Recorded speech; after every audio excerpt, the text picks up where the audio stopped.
All right, we should be live. Welcome to the stream. It is not my normal setup here, so we're a little bit. Ooh, that's not gonna work. We're stretching a little bit. Things are plugged in different places. I don't have my disc collection.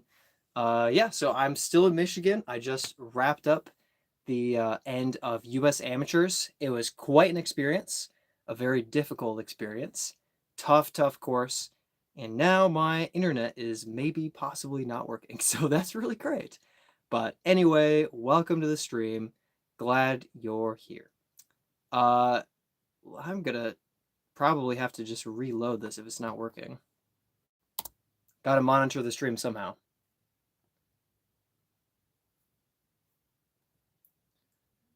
All right, there we go. Oh, blessed air conditioning. So I'm back home where I grew up in Jackson. Get myself situated here. Visiting some family, and it's hot. It's hot. I'm staying upstairs where all of the heat rises up to, and man, when the AC is on, it is really nice. It's not always on, but when it is wonderful. So thank you very much. Oh, come on. Yeah, that's a little bit better. Okay. To the stream we go. I don't know if I chose a bad thumbnail for the live stream or not, but it's what we went with. Need to turn down volume, of course. Perfect. Hey, we've got Steven and we've got Bryant. Awesome. Things are working so far. I see and hear you well. Good. So yeah, everything's working all right. Perfect. Well, so I have a bunch of new discs, and might as well just show them off. So let's see. All right. They're all too far off camera. I didn't prepare well enough. So first of all, hey Maya, thanks for hopping on and joining us. So for participating, I got myself this limited edition, very limited. Only one of these exists in the entire world. So if you want to, pay $100, let me know. That's fine. But yeah, got my face on it. So that's pretty cool. I know they've done this for a couple of years, but it's nice. I got the photo taken after I played a practice round, of course, not before. But got this on a buzz, and by the next day, these are printed, set out on the tables, and we got there.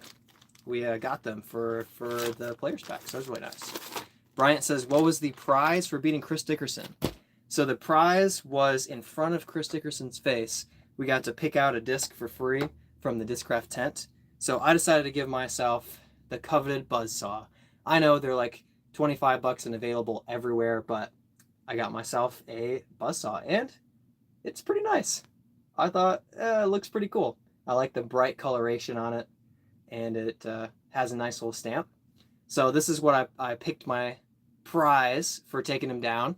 And I believe, let's see, we went 8 down. Chris went 7 down, so we beat him by 1. And I heard there was an 11 down and a 10 down. So a couple people really tore it up and went 11 down. And it was not Adam Mon and his doubles partner. I don't remember who it was, but they did pretty well. Love the flag stamp. Yeah, pretty cool. Don't sell it for anything. I don't know. There are a few numbers that I have in mind that might be good enough to sell it for. Let's see. Get myself properly situated here. Man, I'm just enjoying the AC while it lasts. As soon as that thing turns off, I'm toast. Let's see. Otherwise, I got myself a USA DGC Impact, a nice little flippy 6-speed. I don't know if this is going to pair well with my Soul. Just get a little bit more oomph out of it as it turns over or not. So I'm going to test it out. I think I'm going to throw this. This is going to be a thrower for me. So that was really cool, though. Like the stamp and everything. So that was really cool. I think we got this in the players pack and got to pick, which one we wanted from it.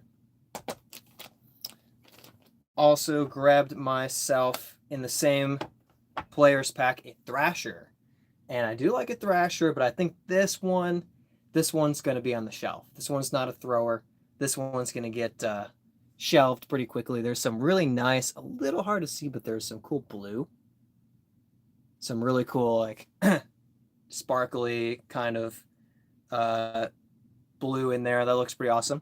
Anyway, are you throwing the Buzzsaw? Undetermined. I've seen people throwing them. It wasn't an expensive disc, but it was also like the prize for beating Chris Dickerson. So I'm feeling pretty torn about it. I think I won't throw it. I think I'll put it on the shelf. That's going to be my plan for now, but I could change my mind. I could see myself changing my mind. The last thing that we got for playing in the Chris Dickerson doubles is this Robot Chicken Buzz. So I really ended up with a lot of buzzes. But, I mean, it's Discraft. What do you expect? Buzzes everywhere. And this one definitely going to be a shelf disc as well. And got this. It was pretty cool. So if Doc was here, he would say that it flies better because it's see-through. Should have gotten him to sign it. Yeah, probably should have gotten him to sign it, but I didn't. I thought about it, but I didn't do it. What is your player rating? I think the player rating should be done away with. So here's the thing about player rating. It's not exact, but there do need to be some standards for something like U.S. Amateurs. Because if there was no ratings-based invitation system, it would be flooded with people who could not handle toboggan. Like there were 5 or 6 DNFs. People just quit. And they weren't all injuries. Somebody this morning just didn't show up. They were just like, too tough. Like, I'm not handling this course. I'm done. So 5 or 6 DNFs out of 148 people doesn't necessarily seem like a ton, but imagine if there was no ratings-based invitation and just anybody could get into this event. It'd be mass chaos. People would not be able to handle it. I struggled with toboggan. I lost 5 discs in practice. People were losing discs out. Spotters were like, I saw it, but I can't find it.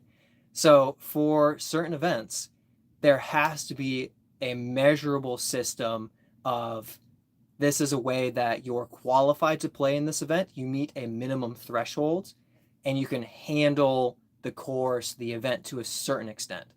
If somebody who was 800 rated played toboggan, they would probably quit 9 holes in after losing 4 or 5 discs. They'd be done. So, long story short to say, I'm rated 965 right now. So solid rating, not anything crazy. Nothing like 1,000 rated, but definitely a little bit up there as far as MA1 and experience is concerned. So I don't think that ratings are perfect, but there's a reason they mean something. Being 1,000 rated means something. Being 970 rated has connotations for playing in amateur events if you've accepted cash in the past. If you've accepted cash and you drop below 970 and you haven't taken cash in a year, you can play in MA1 because you're not playing at the next level. So there's usefulness to player ratings, for sure. Dude just says, guess who found 6 discs this week? Whoever practiced after me at toboggan. I'm guessing Dugit went out and just found discs everywhere. How about a course rating for each player? I think each player should have a rating for each course they play. You mean like the UDisc rating system, where you get your UDisc rating based on how you perform? It's just the same thing. It's just a player rating. Like, I don't know what the difference is between a course rating versus a player rating, other than a course rating could happen outside of sanctioned events. So what's the difference there? I don't understand. Paul Moss says hi. Drubo says hi from Bangladesh. And can you teach me English? I can speak it a lot, and hopefully you pick up on things. Otherwise, not really. Oh, the AC turned off. Oh, that's bad. Hopefully it comes back soon.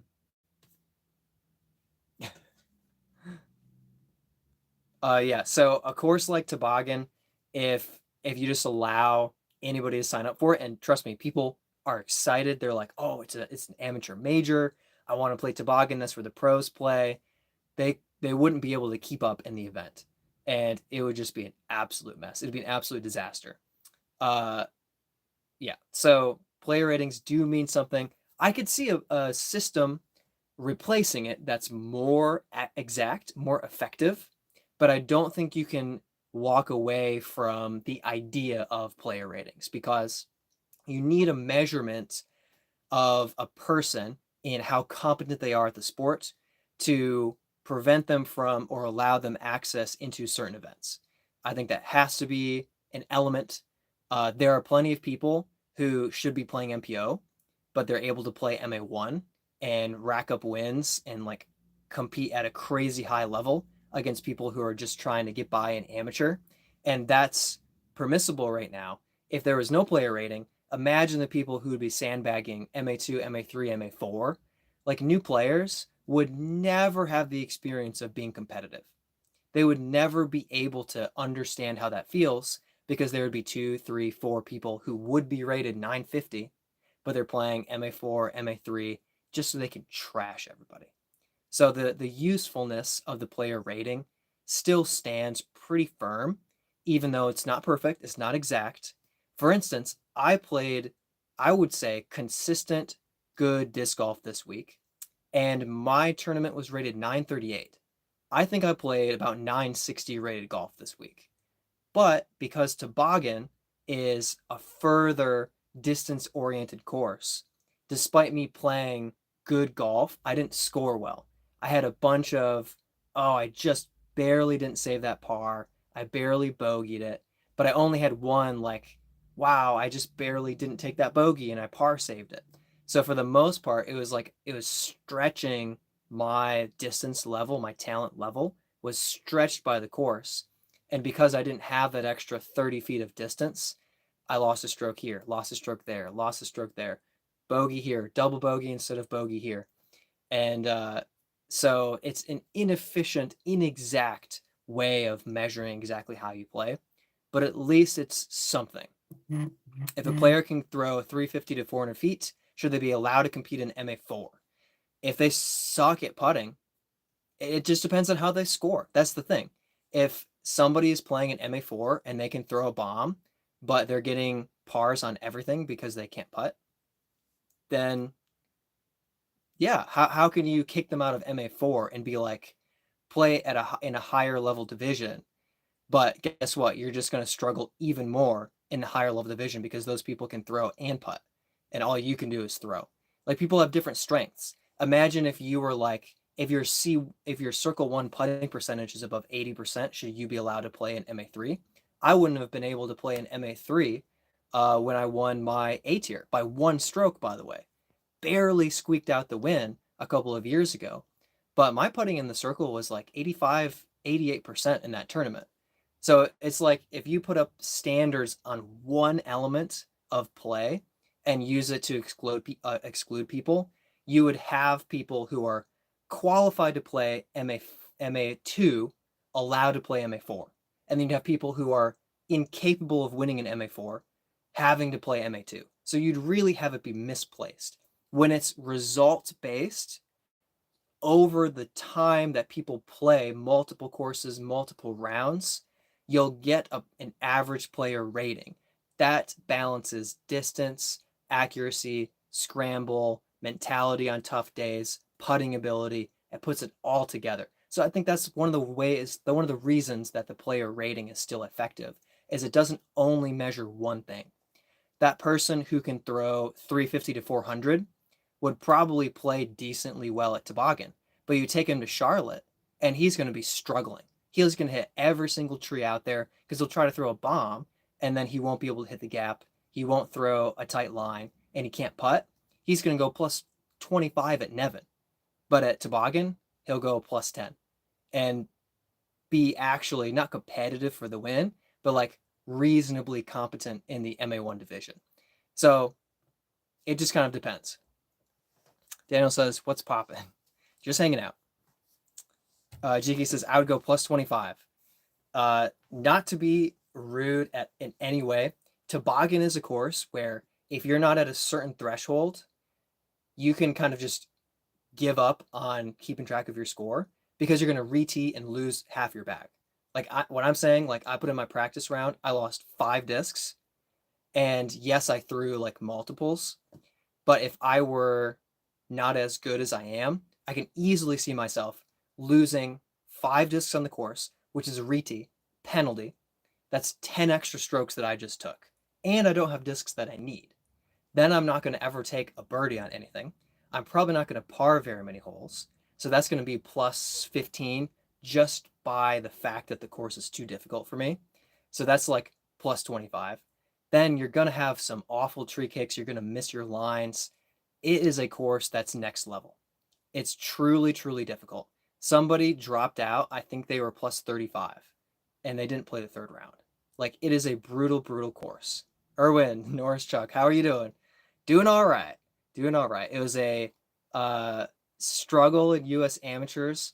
I felt like I played almost well every day, but I just didn't play well. It was like I was close to playing well, but not quite. Let's see. I missed a couple. Dujit found a Tour Series Buzz, Rock 3, TSA, Persona, Hex, Thrasher, Turn, and one other. Oh my goodness. That's crazy. Steven says, disc golf question of the day. Do you think course out of bounds should be consistent with tournaments? For example, my home course has no out of bounds except for the biggest tournament of the year, the Long Island Open. I'm not the biggest fan of OB, artificial OB. However, as long as the event demonstrates the out of bounds early, like a week ahead of time, I think it's fine. Because for competition, you should expect, like, if you have a 350-foot par 4 and it's wide open, you should expect in a tournament that should be a par 3. If you have casual, water area, you could expect maybe in a tournament that's going to play out of bounds. If you have like a fence, or a sidewalk that you don't have marked OB in a tournament, if people are going to be walking, you can expect them to tighten that up. So I think it's fine as long as it's reasonable and early. And they say, hey, we're going to put OB here, here, here. This is our OB system. We're going to flag it, paint it, whatever. That way you can practice with the OB. And if you have a tournament reoccurring, you can kind of get a sense year upon year of, okay, they're going to put OB in this area, this area, this area. And you can, not score accordingly, but pay attention to that when you're playing your rounds. So I don't think it's ideal, but I think it's fine as long as it's clearly stated ahead of time of the tournament and not a surprise. If it's a surprise, that's terrible. Same OB all year long, keep it consistent. It would be ideal to do that. But also I can see if you want your course to be kind of beginner friendly and just a fun, enjoyable thing, then it would be tough to be like, OB here, Mando here, OB Island. And then new players are like, this course is hard. So if you want it to be an approachable course, it's tough to be really strict about OB and challenging things like that. It's a hard thing. I understand it both ways. I can see it. Stu G says, if I only throw 250 to 275 and can putt above average, should I remain in MA4 or move to MA3? So here's my system of where you should play. You should play MA4 until you win, and then you should move to MA3. Once you're in MA3, if you are winning, like, I would say feel free to stay in MA3 once you win. It's not novice anymore. It's recreational. So you've moved up from the noobs and you're playing with people who've been playing. You can take some wins in MA3. I would say when you're about to rate out of MA3, it's time to just jump into MA2. You're ready. Go for it. You're moving up and start playing MA2. And then it's kind of up to you if you want to just hang out in MA2 or jump into MA1. A lot of places, it's not that different. Charlotte, there's maybe more of a difference. But in Florida, it was like MA2 would go 3 or 4 down and MA1 would go 5 or 6 down. So it's like, it's not too different. Sometimes MA2 would have the hot round. Yeah, it just depends. But yeah, I don't think that it's only based on one or two things. I don't think that if you throw far, like move up, like I'll even say like my buddy, we played today, he throws 450 feet. He almost hit the pin on a 420-foot shot today. Laser beam. Just missed the pin by a foot and took the birdie. I struggled. I had to make a C2 putt to get the par. But his player rating is going to be low 900s.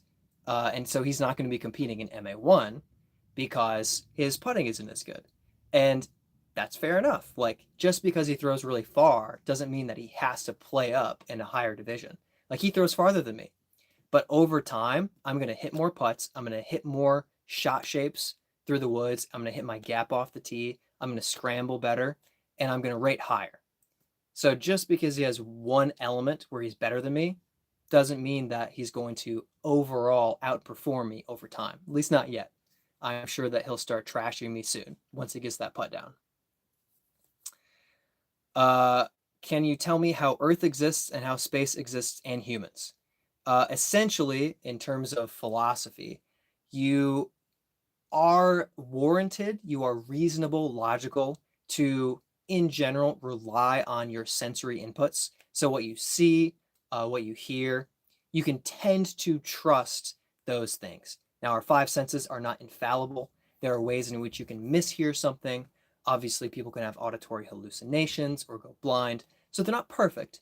But generally speaking, you're reasonable to trust your five senses, and you're reasonable to trust the five senses of other people as well, because you're able to interact with others and understand them and communicate with them. So if you're able to discern and understand the world using telescopes and etc., observational tools, then you can determine that space exists, Earth exists, and humans exist. With a reasonable certainty. Nothing is 100%, no matter what, absolutely guaranteed. We could be wrong about basically anything, but it's beyond reasonable doubt. I'd lose track and throw an overhand putt in rage. Yeah, and it'd probably go in. The course in Medina, Ohio is brutal. I am sure. There are so many brutal courses out there. I'll have to say, I've played 60 courses probably. Toboggan might just be the hardest course I played. At least for me, the hardest course that I played. Very, very difficult. They put up the OB flags a couple days before the tournament. Yeah, I think a week is better. Vid says, who are you? I am Birdietime. That doesn't mean anything to you, but that's okay.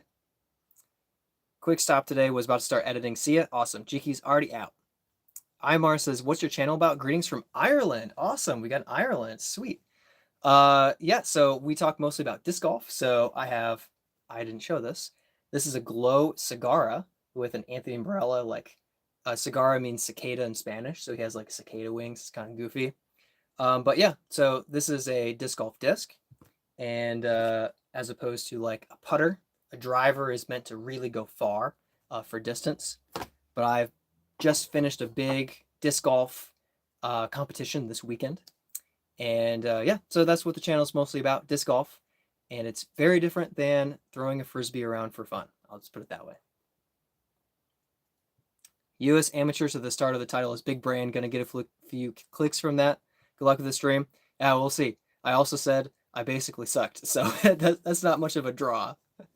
You are from which country? I am from the United States. Hello, hello. It's about disc golf. Yes, it is. Yes, it is. Never heard of it. Yeah, I'm not sure how popular it is in Ireland.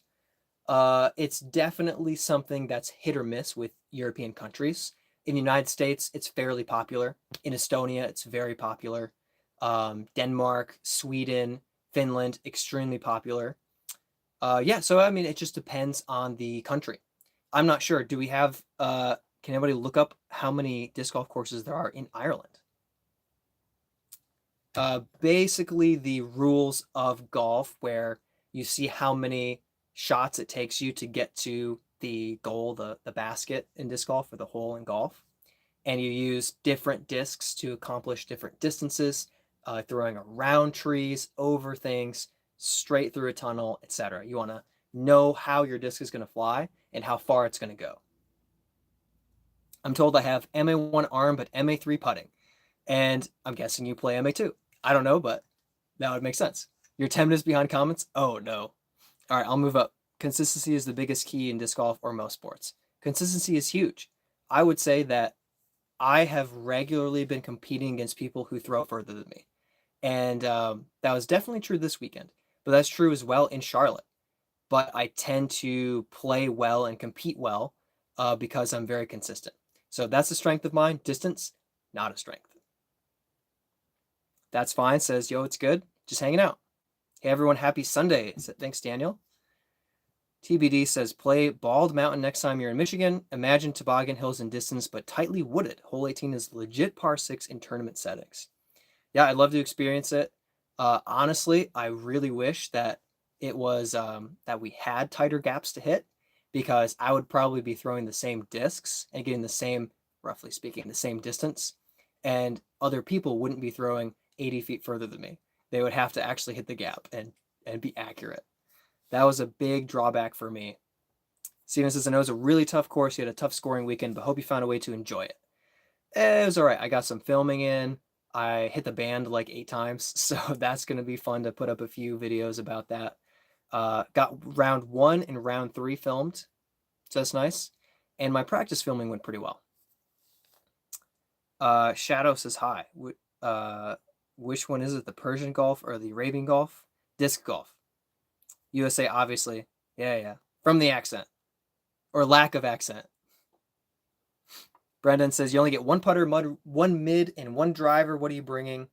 Depends on the course, but I'll lean toward Warden for the putter. We'll split this up. We'll say, depending on the course, Echo for the mid-range or Soul for the mid-range. Depends on if I need a lot of turnover shots or if I can throw a lot of straight shots. And then I'll go Brave for the driver, probably on the same course as the Soul, for hitting shot shapes in the woods while maintaining control, accuracy, and reasonable distance. If it is... that's the wrong one. If it's a bigger course, probably the Enigma and the Echo as well. But the Warden's staying the same. So either Warden, Echo, Enigma, or Warden, Soul, Brave, depending on the course. Great question. Hi, why golf's so boring? So a lot of people love golf. Obviously, I don't hate the sport by any measure. I think that disc golf is much more fun to watch because as the disc flies through the air, you get to see it miss a tree, hit a gap, skip. In golf, you get to see the ball and then it lands. Oh, nice. It's really close. Like, in my opinion, it's less interesting to watch the flight of a golf ball and then finally it lands and you're like, oh, that was a great shot. In disc golf, you get to watch the disc and you're like, oh, no. Oh, it missed the tree. Oh my gosh, it's parked. Or, ooh, that bashed off the tree and that went deep in the woods. That next shot is going to be so difficult. It's just, it pulls you in to the flight of the disc and the shot shape. So that's, in my opinion, that's a huge part of why I think disc golf is more fun to watch versus golf. Steven says, Rainmaker, Truth, Undertaker. Booyah. Shadow says, just say Persian or Arabian. Persian or Arabian. Brian Voss, my son's played in a junior tournament today. 5-year-old jumped to MJ 8, and him and his older brother, who's 7, battled it all out. Well, that's awesome. Like me yesterday, Isaiah, my 5-year-old, hit an ace on his last hole. Boom. 7-year-old Gabriel had won by 1 stroke over the little brother. Wow, that is competition right there. That is fun. That's fun. Steven says 5 disc golf courses in Ireland. Okay. That's a pretty low number. So we got to pump those numbers up. We got to get that up to 15 by next year. Duja just got done with 9. Didn't play my usual course because there's a group of like 7 beginners, a few holes ahead, and a group before them. So I decided it wasn't worth it. Played the shorter course. Nice. Got about 8 down. Granted, it's a short pitch and putt in the park. Yeah, so there you go. Get out, get some experience, have a good time. It's frustrating to just kind of sit and wait behind groups. Kind of depends on how the whole layout is. A lot of times it's easy to just kind of catch up and be like, hey, can I play through? You park the hole, feel like a genius. They're all like, whoa. I don't know if I've ever done that, but it's a fun thought to think. Sometimes you just feel like as you catch up, they leave the tee and you're just waiting. And then as you catch up on the next hole, they leave the tee, and you're like, oh, this round is going to take forever. So it's kind of tough. Just kind of depends on the course layout, for sure. If I didn't show everybody, I got some pretty cool discs from the tournament. I know I showed some earlier people. So I got my face. I have a buzz with my own face on it. That's pretty cool. They took our pictures day one, actually Thursday, and then on Saturday, boom, these are out on the table for us to pick up. Pretty cool for a player's pack disc to take home. The other two player's pack discs here were a Thrasher and the Impact, little flippy 6-speed. I think it'll be fun to compare it to the Soul, see how it flies for me. Thrasher I think I'll keep on the shelf. Then I've got myself a Chris Dickerson Robot Chicken Buzz. I think this is a shelf disc. I know Doc's going to be very jealous of this, but this is pretty cool. And then I also have myself a Buzzsaw. I picked this as a prize for beating Chris Dickerson's solo score with my doubles team. And that's pretty cool. I didn't have a Buzzsaw. Now I have a Buzzsaw. What do you know? Don't know if I'll throw it or not. Kinda torn a little bit. Kinda torn. I'll figure it out eventually. Sparrow Count says hi. Dilip says hi. What do you think about Elon Musk? I don't know what to think about Elon Musk. I think that he's done some great things. He's made some progress in certain companies. He's contributed to advancement in technology, and that's really cool. I think it's interesting to listen to him talk to Joe Rogan. Long conversations. I think he's a very interesting person. I don't know if we get along, but whatever. Doesn't matter. He's pretty rich. There you go. Yeah. Elon Musk could buy a lot of discs. That's a good opinion. Every time I play through, I end up throwing a 6 out of 10 shot without fail. Oof. Yeah, that could be rough. We were like, I'm pretty good, but that was terrible. Or you throw and you're like, just okay. I guess I'll take my par. I'm trying to think if I don't think I've ever aced or almost aced when I played through someone. I know I've parked a hole, but I think the person was a little bit impressed, but it was like a 230-foot shot, something just a kind of easy straight shot. So I was like, I mean, it was good, but it's whatever. Ooh, I like this. This is very interesting. Dude just says, I tried out your form for a round, Brad. It upped my accuracy, but hurt my distance. That sounds like me. That's exactly my experience. Is I feel great about my accuracy, crap about my distance. I would love to be able to switch and just be like, this is a distance shot. I'm going to throw with distance form and throw 440, whatever, far would be nice. And then be like, all right, back to my accuracy shot. My friend got his first ace when playing through. That's legendary. That's the way to do it. Oh, can I play through real quick? Just ace. Right in somebody's face. Just be like, did you see that? It's a hole in one. That doesn't happen often. That's really cool. Dang, I keep kicking the stand here. So I'm staying with family. So I don't have my discs. I don't have my normal setup. So everything is a little bit off. Hopefully the audio and video quality is all normal. It looks fine to me. I don't look too sunburned. I think I feel more sunburned than I look. That works out. Impressed the gallery. Yeah, I bet. That's awesome.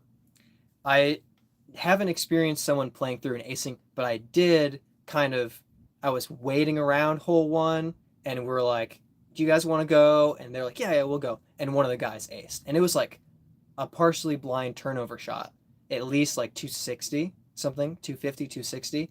It was a sweet ace. And he's like, oh, that was my first ace. Justin says, did you win? Not even close. No, not even close. The winner, actually, I don't know if it's quite done. Let me look it up. Oh, you know what I can do? I can go to my own Facebook page. You know what? I'm wasting my own time. I'm gonna go. I'm gonna open another tab for YouTube for my own channel and just look at my post.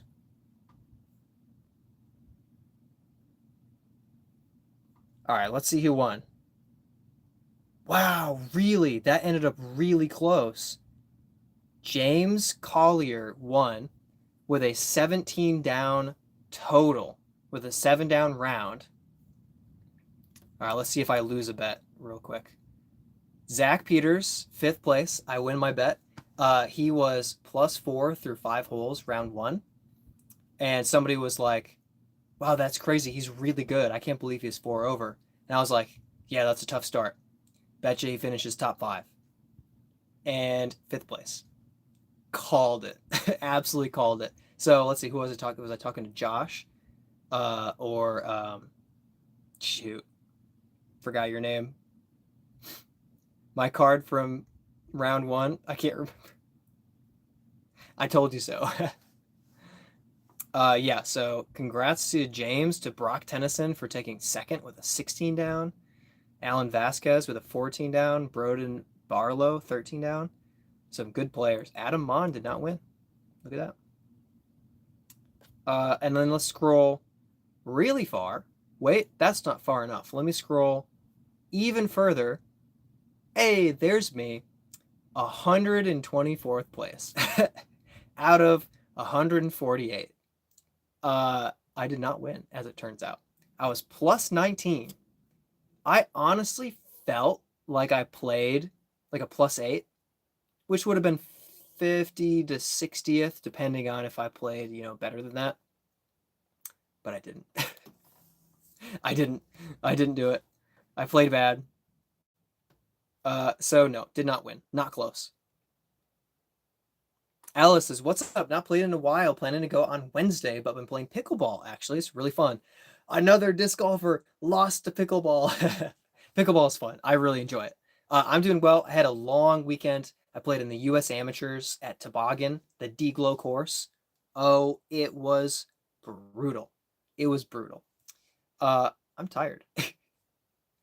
Let's see. I threw 2 miles of distance every single day, because the course is like 11,000 feet long, and that's up and down toboggan slopes, like sledding hills.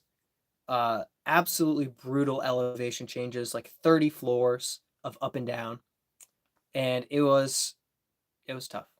It was tough. Not my best disc golf, but it was good to experience it. Pickleball is fun for like half an hour. That would disappoint Doc. Pickleball is neutral.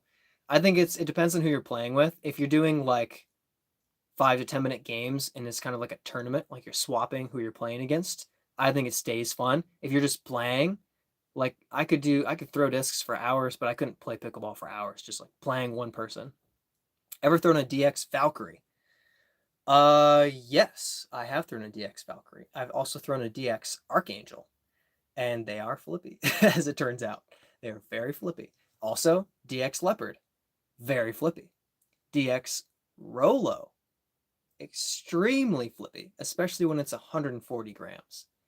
DX Mirage. Yeah, I've thrown a few DX discs in my life. They don't last long. Dude says, yeah, check the PDJ live now and then, saw +12 and was surprised. Yeah, it was a tough course. Occasionally I was starting to feel really good, and then it just seemed like here was my experience. I played +4 the first day, felt like I played +1, but just didn't get the score to match up with that. All of my double bogeys, I felt like I deserved a bogey, but I just barely did this wrong, did that wrong, took a double bogey. I only had one like long putt that went my way, and it seemed like everything else went against me. Round 2, I threw about 13 of my tee shots better than I threw round 1, and the ones that I didn't throw better, I threw the same or almost as good, and I went +9. So it's like I literally played the whole round feeling better, thinking I'm playing better, I'm throwing better shots, and I'm scoring worse. And today I almost played good. And then I triple bogeyed the last hole with 3 OB strokes. First shot was 2 feet OB. And then I went OB on a tight turnover. And then I threw all the way to the pin from out of position, passed it OB, and then made my putt. So it's just brutal. It's just a brutal course. It really plays to distance, and I don't have distance. Not toboggan distance. Birdie man, what's up, Metal? Thanks for popping on. Elon can't buy anyone a disc golf game, I can say that much. He could buy a disc golf course. Okay, Dujit needs some opinions. Hole 1 on toboggan. Which would be better shot? Understable, flat, backhand, or flex backhand? If it's windy, flex. If it's not windy, understable. That's my opinion. Also commit to the shot, because if you go gentle, it's just going to fade out of bounds left. 100 feet in front of a crowd, not a crowd, in front of like 5 people. Got out there and played, that's all that matters. Yeah, partially. I mean, obviously I wanted to play better. Obviously I wanted to score well. I wanted to get more birdies, especially on camera.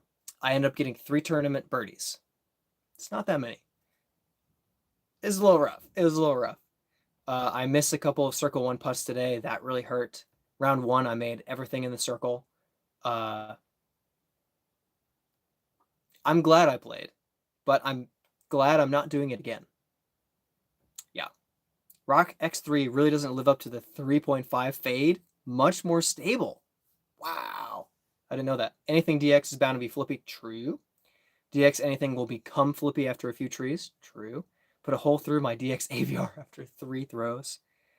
Playing in the rain, that DX grip is good. Yeah, so that's the one upside to kind of crappy plastic, is if it handles the rain well. If it's like, oh, I can throw this across the water, no problem. You know, it's useful. It's useful. Or putting. It's good for putting. It actually lasts.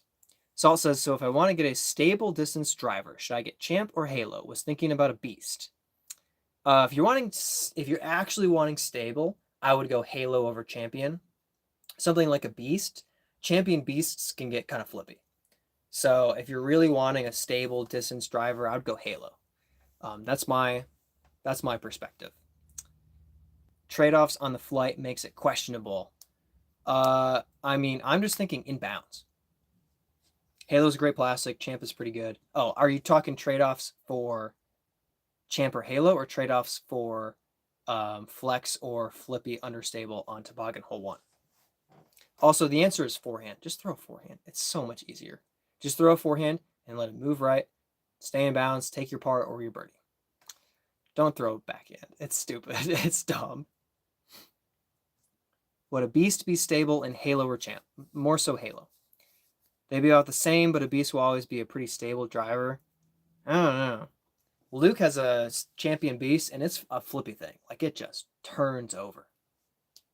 Champ Beast is one of my go-tos. I think Halo is going to be more overstable. Friend had a DX Beast, was so beaten it flipped after 120 and rolled. Yeah, I also did. I think I gave it to Justin. Very, very flippy. Very flippy disc. Worked great for a couple weeks until I could throw far-ish, and then suddenly it was terrible.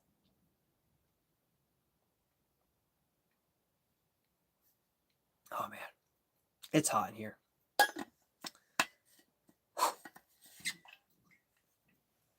Okay. Excuse me. I should make a poll. What should we do for the poll? Don't have the most distance, can throw around 300. So just looking for something for my distance. If you're throwing 300, in my opinion, I would throw something like the Brave, the Trail, something that's a control driver, 7 to 10 speed, with high glide. So the Brave is fantastic, or the River is fantastic, because you're getting a low speed, high glide, gently understable disc, versus I think the Beast is a -2.2. So sometimes you'll get it to fade fast, sometimes you get it to flip quick. But if you get a -1.1 or a -1.2, it's going to be slow and gentle for the swing, for the fade. So if you really are maxing out at 300, I think 7 to 9 speed. So T-Bird 3 if you want stable, Brave if you want straight, gently understable. River if you want to do a drifty turnover. If you want, what were you asking about? If you want Innova, then yeah, T-Bird's going to be good. A Leopard 3 is probably going to be great for a little turn to it. Yeah, I would keep lower flight numbers on the speed and higher glide, because most distance drivers, 12 speeds, are going to be 5 glides. I think a 7-speed 7 glide is going to go as far with better control. So that's my opinion. That's my advice. Excuse me. You want to know what's a flippy disc? That TSA Persona. 1 -3 feels like 0 -4. Dang. That's flippy. Beast should be good. Maybe a turn or a thrasher. Cigar if you want to challenge your arm. There you go. Disregard my first one. All 12 speeds.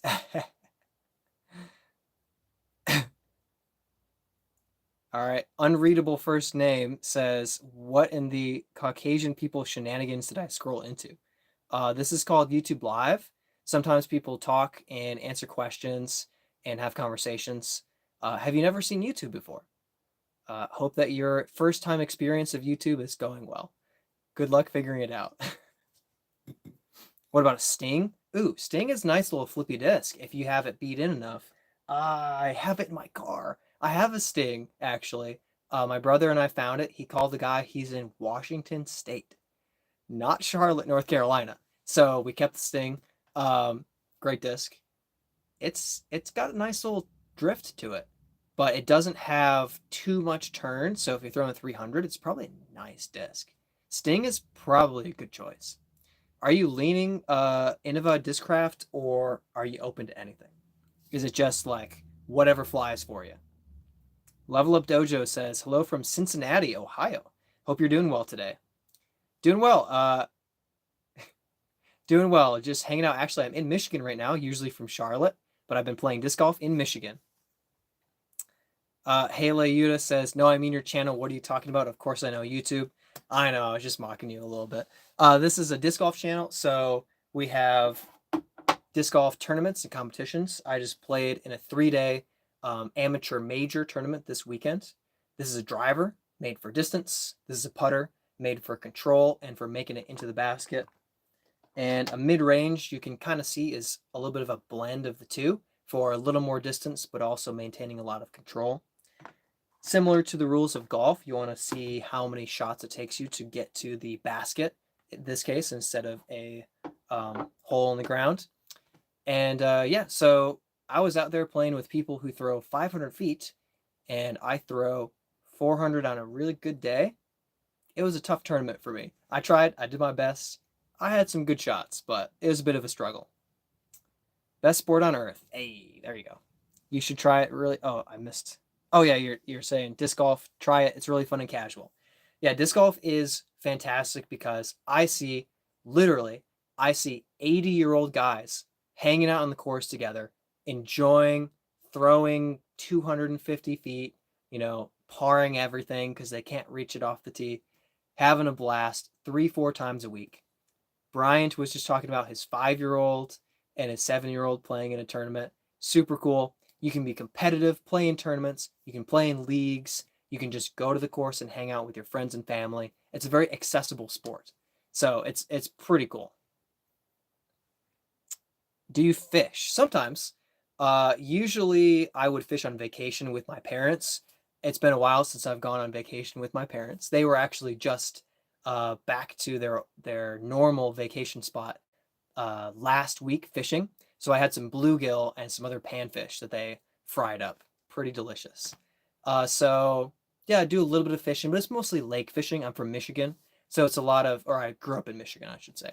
So a lot of perch, bluegill, largemouth, smallmouth, rock bass, yeah, other sunfish, panfish, crappie, stuff like that. I've also bow fished a couple of times, and I killed a couple of carp.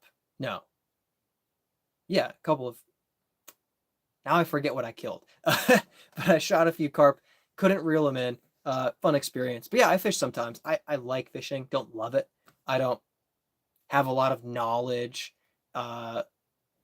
don't do a lot of like, what should I say? I don't know what lures pull in what fish. My dad fly fishes. He really knows a lot more than me. One of my friends in Florida did competitive fishing for a while. He's pretty good. Salt says, pick up a putter, go to a local course with some friends. You'll have some fun. Absolutely. Level Up says, just subscribe so I can learn more about disc golf. It's popular around here in Ohio. Yeah, I believe that. Ohio has a lot of space. So good for Ohio for putting disc golf into some of that space. I'm happy about that. That's really cool. I know there's some good courses in Ohio for sure, too, some challenging courses. But yeah, I just drove through Ohio on my way up from North Carolina a couple days ago, and I'm going to drive back down tomorrow. So I'll be closer to you than I usually am, I guess. Alice was playing doubles and pickleball. Was fun. Less running. The weather's been terrible, so pickleball is a good indoor option. Yeah, it's a fun indoor option, especially if you have a few people. Let's see. Racquetball is also pretty fun.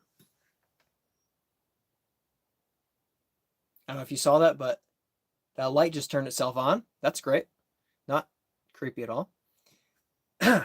Just hanging out in an attic where the lights turn themselves on and off. Awesome. Dude just says, to be honest, you should do a video in the winter with a full white discs bag, especially in Michigan with snow. I might come here for Christmas, so I might consider doing that. That would be a good idea.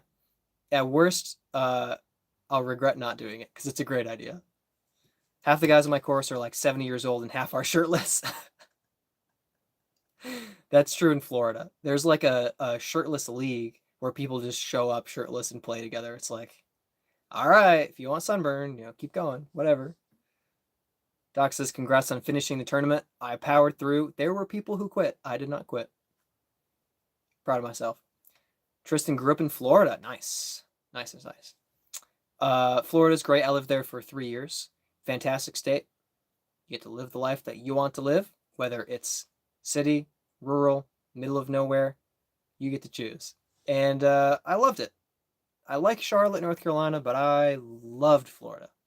Where is Omni-Man? Oh, gosh. Dude just says, Doc, ask him to show you the disc he got from it. Yes. Let's see.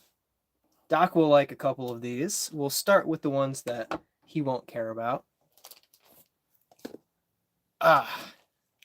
So we'll start with the big kind of players pack disc item. Boom, it's a Buzz with my face on it. Why not? Pretty cool.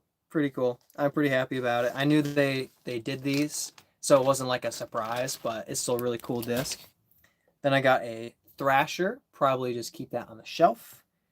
Impact, I'm interested to see how the turnover flies with a 6-speed versus a Soul. And then here we go for beating Chris Dickerson in doubles, Buzzsaw. That's pretty cool. And I got to pick this as a prize right in front of his face for free. Ha ha. Look what I won from beating you.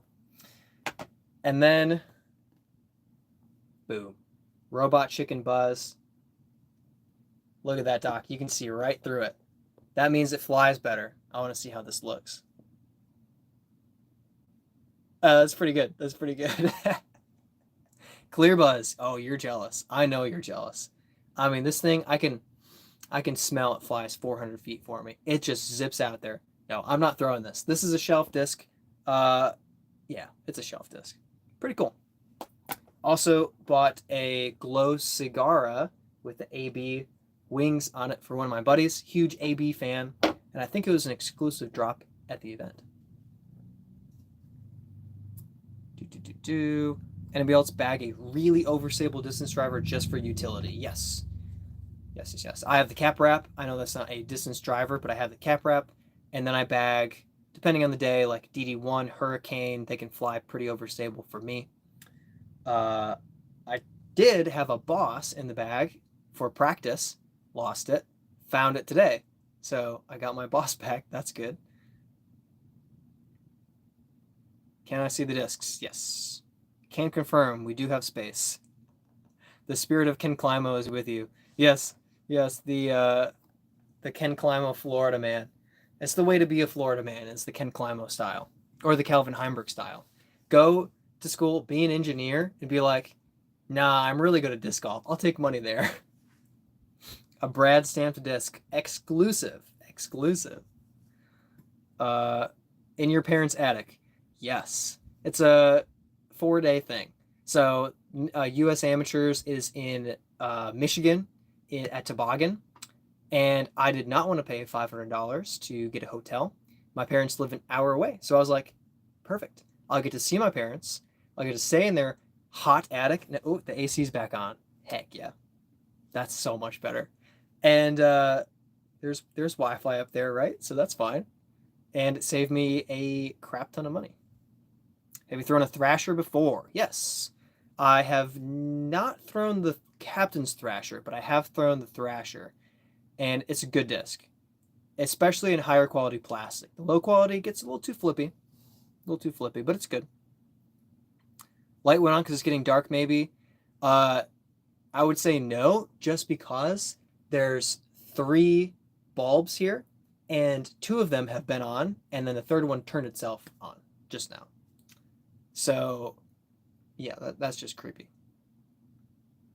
The light is already on, like here.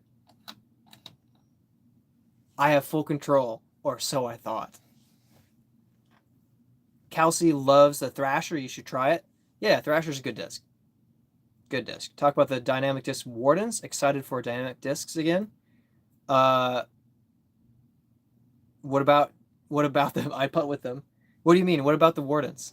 Is there something interesting about the Wardens? I mean, I putt with them. Friend accidentally lost my cap wrap, so I got a driver in a zone out of it. Not too bad. All right. Slay Girl says, hey there. You're not my buddy, but you are now. Bye. That was fast. Thanks for stopping by. In Florida, born, raised, and will never leave. There you go, Metal. That's the way to go. That is the way to go. Kind of wish I was still there.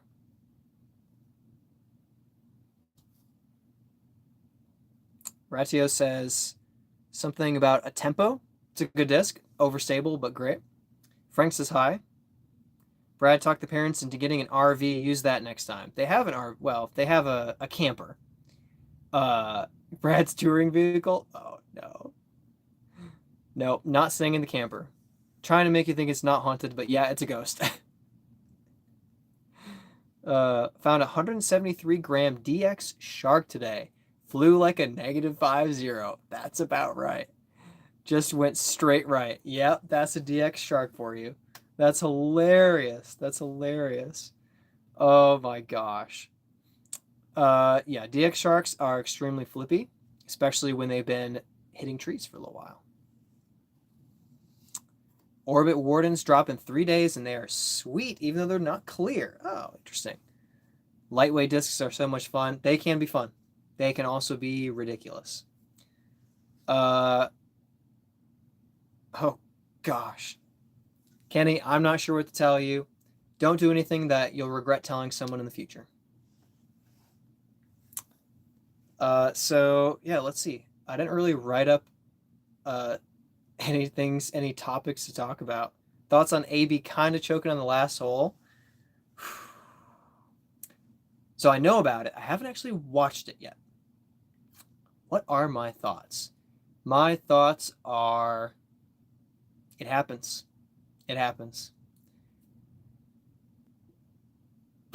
Sucks. That's rough. That's tough. You want to see a playoff. You want to see more disc golf. And to think about how he feels about that. Yeah. I think it won't keep him down for long. He's had the somewhat choke experience before. So I don't think it'll keep him down for very long. Maybe a couple of tournaments, but he's going to bounce back.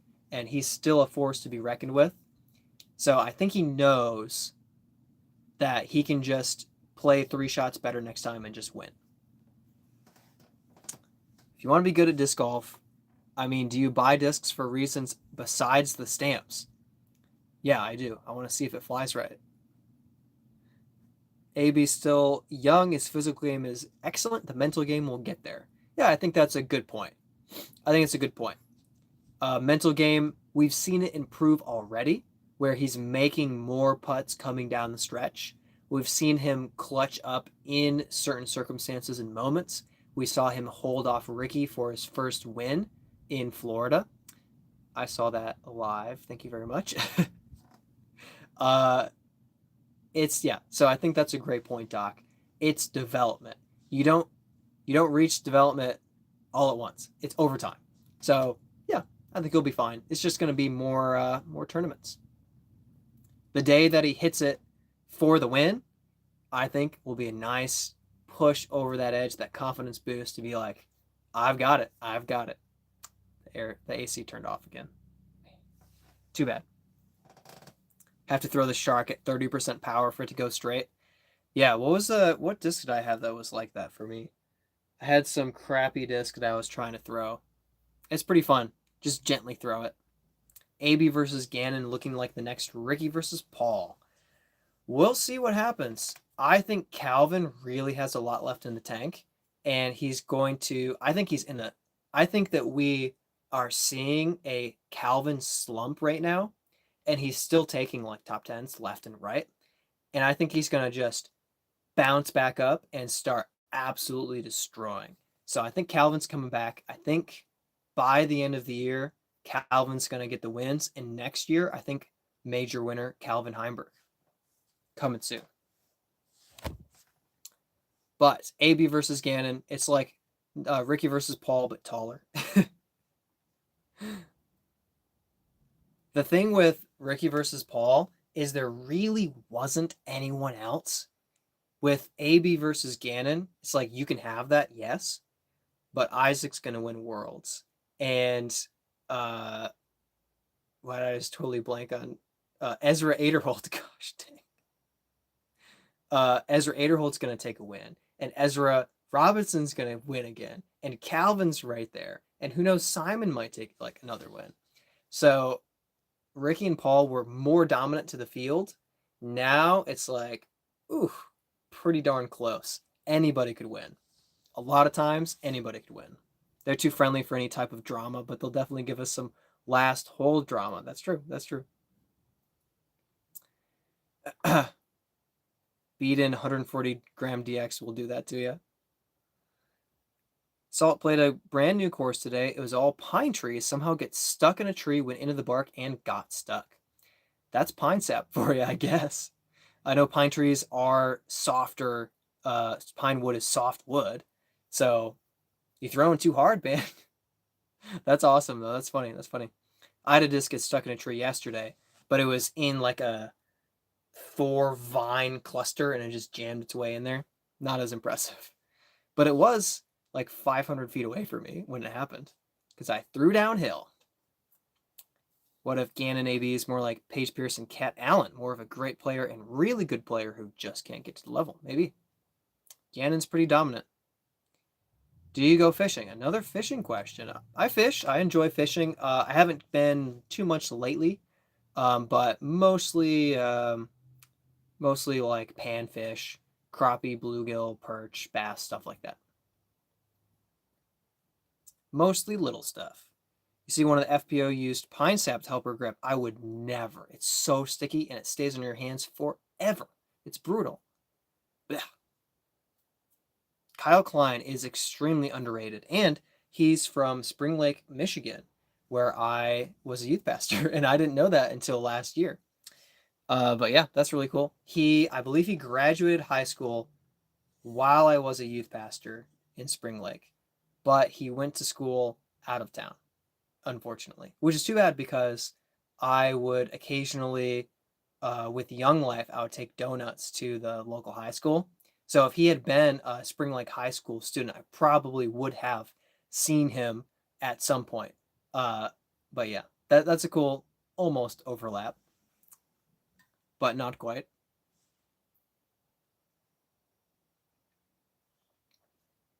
Man, like every time the AC turns off, I need more water. Am I from Michigan? Yes, I grew up in Michigan. 24 years in Michigan, 25 years-ish in Michigan. Moved down to Florida for 3 years, and now I've been in North Carolina for about 6 or 7 months. 6 months, yeah. Yep, yeah, I grew up in Michigan. Grew up in Jackson, Michigan. Went to Cornerstone University in Grand Rapids, Michigan. Got a degree in youth ministry and biblical studies. Spent a couple years as a youth pastor in Spring Lake, Michigan, just moving closer to Lake Michigan. Beautiful area, by the way. Really enjoyed that. And then for family reasons, ended up moving down to Florida, really dove into disc golf and started up the YouTube channel. So here we are. And right now I'm in Michigan because I had a huge tournament this weekend, US Amateurs, a major. There's only 2 amateur majors every year, and I got to be really bad in this one.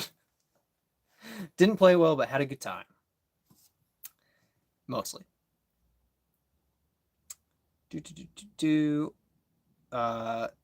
played a tournament a little while ago, got Cloudbreaker lodged in a branch in the practice round. There we go. Did you record it and play sad Titanic music?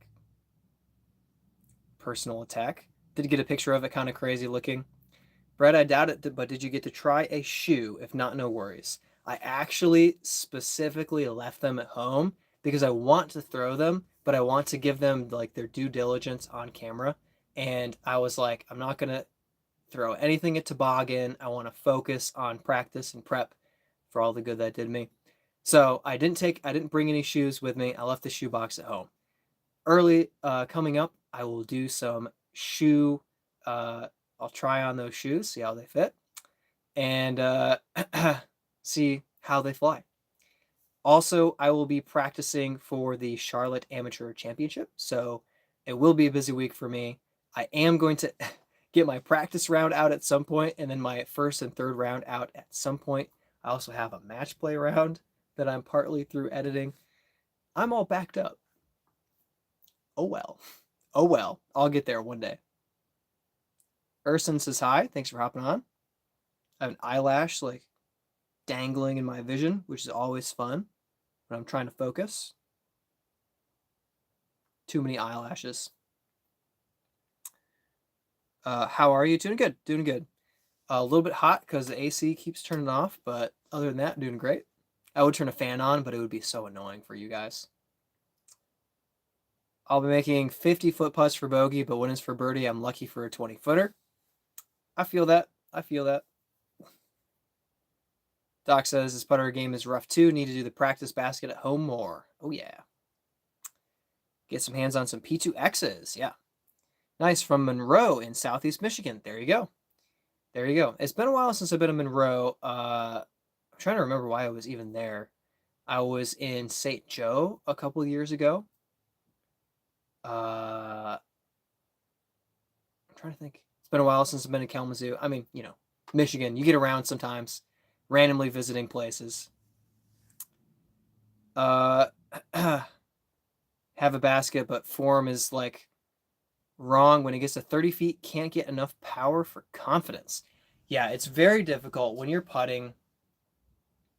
Try Danny Lindhall. He's good at teaching form. There you go. Yeah, putting is very difficult because for some people, it's the same stroke from 10 feet to 50 feet.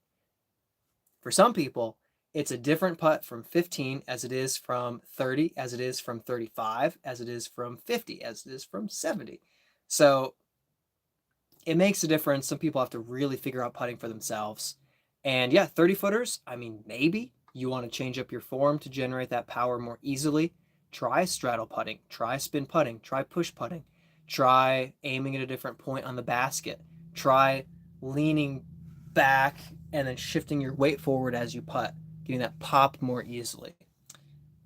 There's a lot of different things that may or may not help. Obviously, Danny Lindhall might be a great recommendation for it for the sake of actually getting someone to analyze everything moment by moment. I have a putting video that I personally think is good for mentality. I don't go into depth about grip, form, and exactly how to putt, but I talk a lot about putting and how I practice, how I've gotten better at putting. And I would say my putting is a strong element of my game. Not that it's incredible or anything, but it's a strong element of my game. So mentality is a huge thing.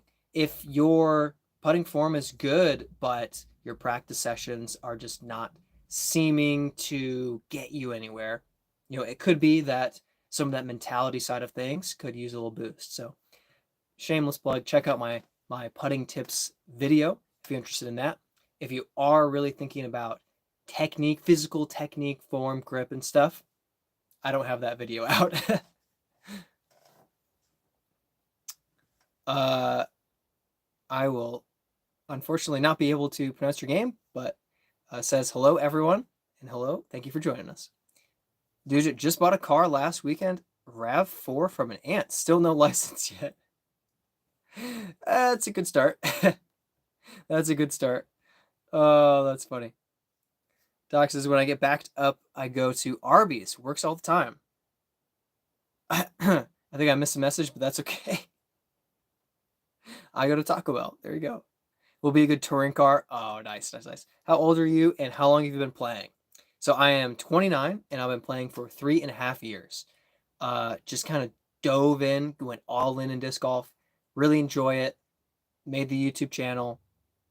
Been competing in MA1 for a while. Starting to shift into MPO, but wanted to play in the amateur majors this year because I didn't have a chance to last year.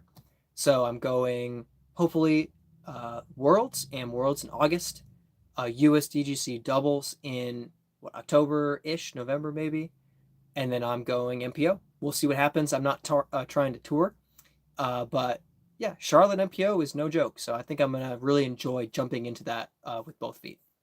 Maybe I will have a repeat performance in the Charlotte Roar Open this December. That'd be cool. Lead card again against Yuli. Why not? Julio says, what's up? Just hanging out, having a good time. All right, I have to read this. Emmanuel says, if loving you is a crime, I'm going to prison. That's a good line. It's a good line. Oh, man.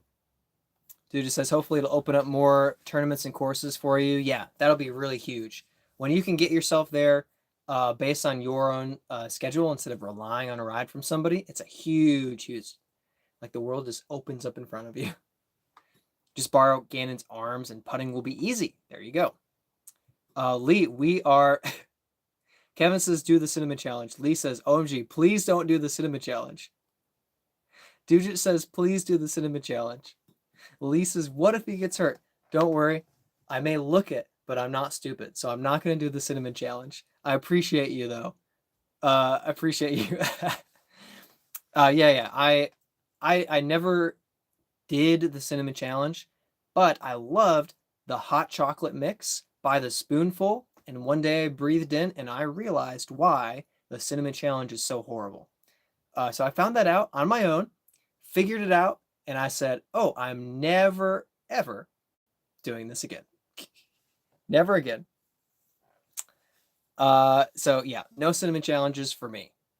He won't. He's as ginger as the cinnamon, so he's immune to it. Oh gosh. Immune to the ginger, or immune to the cinnamon. Ginger, yeah, whatever. Yeah, no cinnamon challenges for me, no worries. Yeah, but to answer your question, Lee, we are talking about disc golf. So disc golf is the sport that a lot of us enjoy playing. I was just playing in a big tournament this weekend. This is a driver. You throw it for distance versus a putter that you're usually trying to make into the basket or throw more gently, slowly. And then mid-ranges are kind of a blend of the two. A little more distance, but still maintaining a lot of accuracy. Yeah. So, yeah, disc golf is played like the rules of golf. You see how many tries it takes you to get to the basket to kind of finish out the hole and accumulate your score and see how far above or below or close to par you are when you're playing. I'm reeling from, he says ginger is the cinnamon, so he's immune to it. If only the coloration gave me immunity to it. That's funny. Gingers use their magic to look younger, just science? I'm not so sure about that. I've never heard that. People aren't passing along that information to me. That's too bad. I'm really missing out. Really missing out. Andrew says, do you play in a league? So I did in Florida. I was playing in the Chainhawks League fairly often. In Charlotte, there are a bunch of leagues. I really haven't really joined one. and there are so many tournaments available that, I don't know, I'm usually filming, so I like to go out during the week and film my shots and edit my videos, and then the weekends I like to compete in tournaments. So league kind of falls into that in-between place where I can't film, but it's not a tournament. So I go occasionally, usually to a doubles league if I have the choice.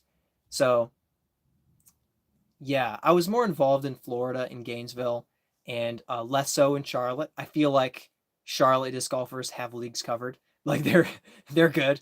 They don't need me. So I just kind of don't really dive into the leagues that much. Ice bucket challenge now. You don't know how nice that would feel. It is roasting in here. I'm in an attic, and the AC will turn on for 5 minutes and shut off for 10, and it's been 8 minutes. So I wouldn't love it long term, but ice bucket challenge, wow, that'd be nice. That'd be nice. Here we go. Nothing like the ice bucket challenge, but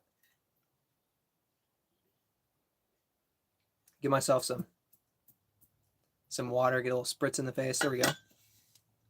That's nice. Ugh, excuse me. I feel so much better. No, it didn't do anything. Didn't do anything.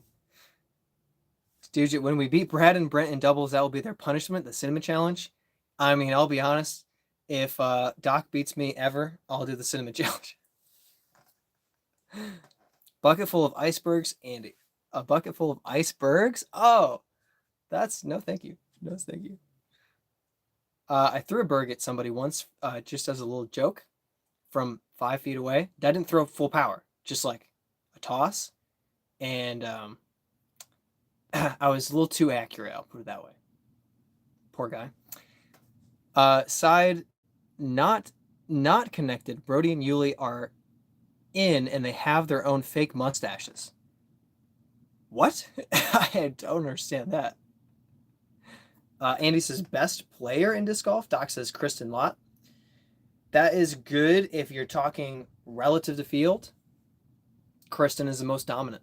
So if you want to say most dominant disc golfer, yeah, you probably have to say Kristen. That's true. Let's see. Other than Kristen's dominance in FPO, I think right now Gannon. I think Gannon is the best. Yeah, I think Gannon is the best. Ezra Robinson is fairly close. Calvin's fairly close. Ricky's fairly close. Excuse me.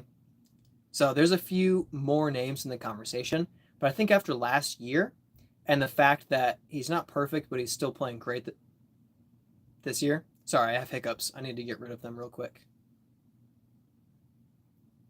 Okay. So the fact that Gannon's already winning several times this year just kind of demonstrates that he didn't just have a fluke season last year. Like, he's here to stay. He's dominant. So he's not going to win every time because the field is near his level, but I think he's the best. You can choose old timers. Ken Climo, decade-ish ago to now, Paul Macbeth, New Gen, Gannon Burr. Fair way to do it. I think that's a fair analysis. Doc says, Ben, get the boys together, do a trilogy challenge. Would be time and understanding probably that you guys could film each other while playing. That sounds fun. Trilogy challenge for, yeah, film a trilogy challenge. That'd be nice. Calling me Ben. I still don't get the Ben thing. He goes Brad Light. So strange. I feel like you're talking to somebody else. I'm like, all right, sure. Whatever Ben wants to do, he can do it. Oh, the AC's back on. Oh, that's nice. I knew it had been 8 minutes. Ooh, that actually, like, works. Oh, that's awesome. Had to do the ice bucket challenge. It wasn't pleasant. You've got to do it when it's like 85 out. It's like the ice hits you and you're like, ow. And then you're like, oh, this is just nice. Just nice. Got to go Gannon. He's just worked most of his life to be a disc golfer, blessed with the body of a disc golfer. True. Cherry Cat says hi. Thanks for hopping on and joining us. If Paul had Gannon's body, he would maybe be better. I think Paul would be better still just because mentality. I think Gannon expects things to work for him because he's so good. And I think Paul knows things will work for him because he's so good. If that makes sense. The difference. I feel like Gannon still is like, what? Like, why didn't that work? I'm so good. Like, that should have gone in. and Paul's just like, it went in. And then a miss, he's like, it'll go in next time. I think he has that iron mindset of, I will make it happen. It's happening. It happened. Boom. And I think Gannon, it's going to take him more time to get to that point where he just knows that he's going to make his putt. I think he expects to make his putt. But I think Paul is still next level mentally. So, yeah, I think Paul, with Gannon's body, I think he has better strategy still. But it won't take long for Gannon to develop those things. Like we've said, he's a new player. He's played most of his life. It's crazy. Cherry Cat subscribed. All right, hey, thank you. Appreciate it. Paul's always in the zone. Yes, and throwing one. Dujit had to walk 2 feet deep into a river for my soul just because I forgot my retriever. That is always brutal. No G-Key going into waist deep water, though. Yeah, and to be fair to G-Key went under, it was up to his neck, and he dropped down to try to feel around with his feet and see if he could find my echo. Also, I got it back. Somebody, I think his name is Mr. Jimmy, like retrieves discs from that pond and like texts people and leaves them out on his porch. What a legend. I left him a 5. I didn't have much money, but I left a 5 for him. I was like, thank you. My echo is back. But yeah, GK is a real legend. And yeah, we were both like up to the Adam's apple in that water. Deep water. Still, walking 2 feet deep in water is no little thing. Dude, if that's not a Christian song, I don't know what is. Yeah.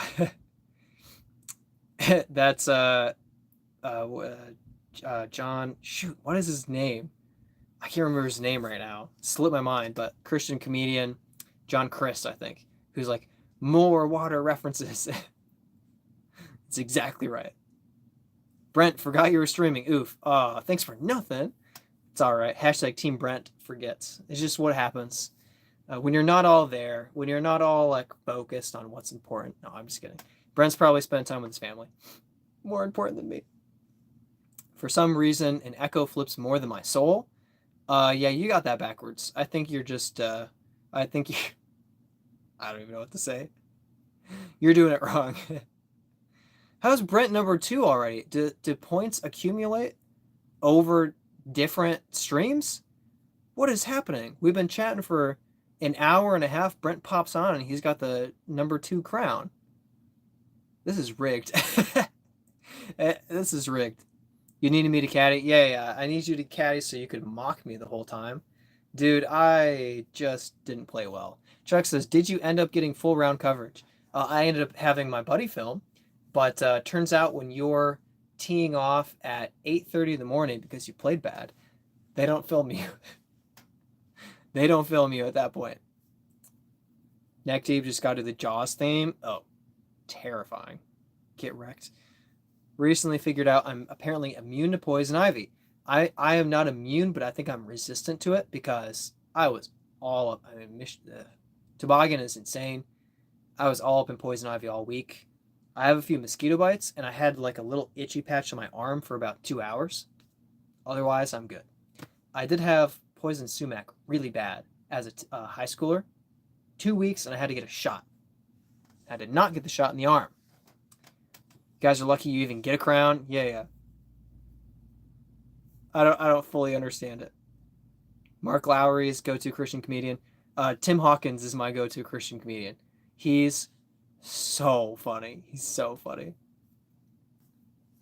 Brent, he needs you to throw for him. Brent would have played well. I'll be fully honest. Brent would have played very well at toboggan. His game is suited for it. And yeah, you would have played great. I don't throw that far. I just don't do it. Killer Man, be looking for whatever you post. It'll be sharing the pain together. All 3 rounds, I would say, were almost good, but none of them were good. They were almost good. Some good moments, more bad moments. Did you not just through fairways the whole time? I don't know what that means, but I was mostly near the fairway, but I didn't score well. Put it that way. Johnny 5, good tourney. It was a good experience to be part of an amateur major. Skill-wise, execution-wise, score-wise, it was not a good tournament. It rated really bad too. Like I played what I felt like was a 945 rated round. It was like a 919 rated round. It's like it's pretty low, in my opinion. 6 down at Toboggan was only 1027, and I'm thinking that's 1040. No shot it's lower than 1040. Whatever. Tough course. Jim Butts, greetings and great tournament play. If you're not in love with tumbleweed, could you sign it and send it my way? Love forehand rollers. If not, how about the pipeline or the two-toned Toro? Oh, you picked tough ones. I'll have to ask my buddy. My buddy gave me the tumbleweed. I do think I could part with one of the pipelines. That Toro, I think I'm gonna be pretty attached to the Toro. So I will check with my buddy who gave me the tumbleweed, see if he minds a brief or a little tumbleweed donation. If he doesn't mind that, that'll be headed your way. And as a backup, I'm happy to send up one of those pipelines. Yeah. Good choices. Those are all great choices, and they're all discs that I'm like, they're not like my favorite discs, but I'm like, ooh, those are good discs. Good choices. Doc says, luckily I just figured thorn, cuts, and poison are badges of honor. They kind of are. It's true. Disc golf really trains you to figure out which plants and bushes have thorns. Yeah, at Toboggan, almost all of them do. Both Stoner and I disappointed you. Yeah. So my doubles partner and I beat Chris Dickerson in doubles. It actually matters, and we both suck. Really, really tough. Is that jersey with your custom tag? So yes. So this jersey was a Christmas gift. Birdie time. From my brother-in-law. Shout out Devin. Thank you. And it says birdie time on it, but this is not an available merchandise. It's not an available merchandise jersey, unfortunately.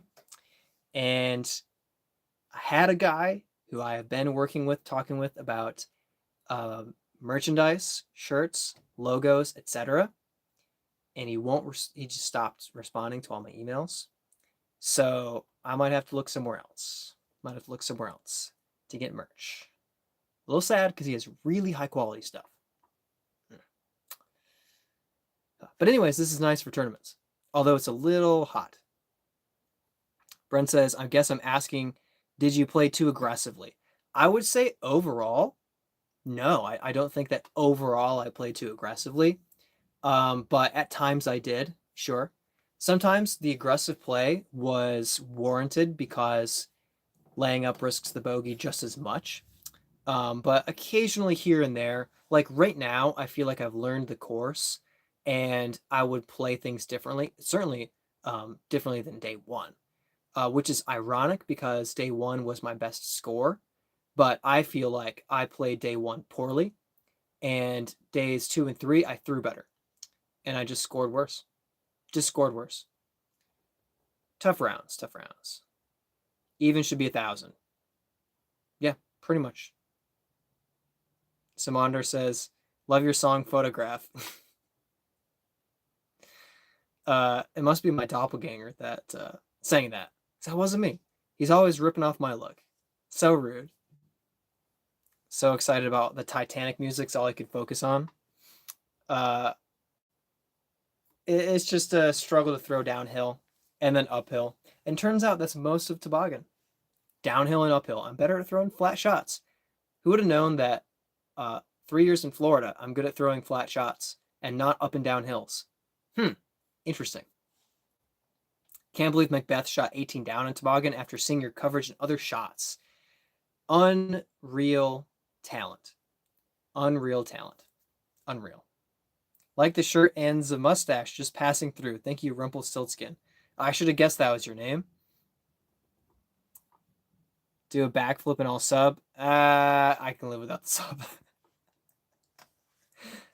Done a handful of backflips in my life.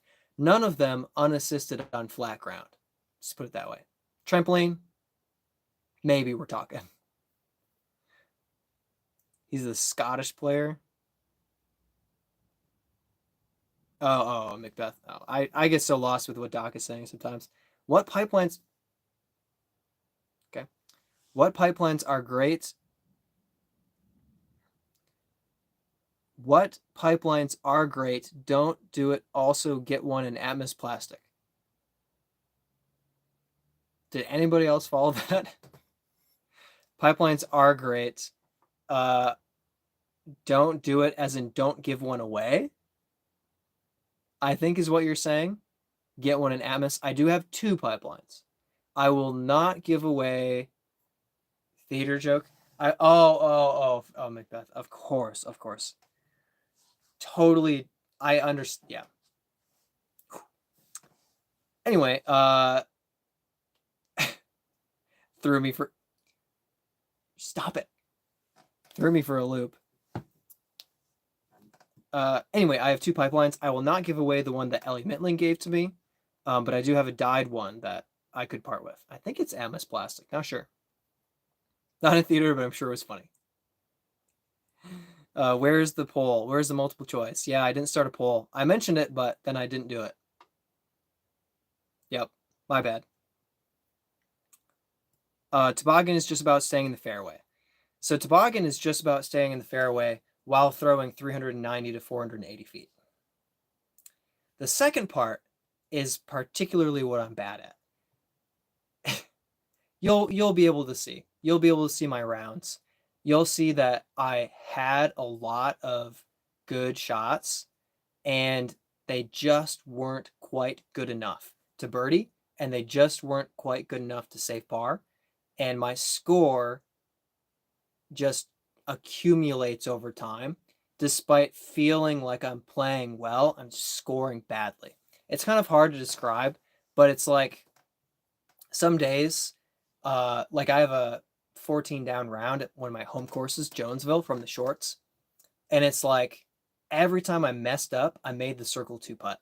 So it's like, oh, I almost parred that hole, but I birdied it. I almost parred that hole, but I squeaked through. I just missed that tree and I got my 2.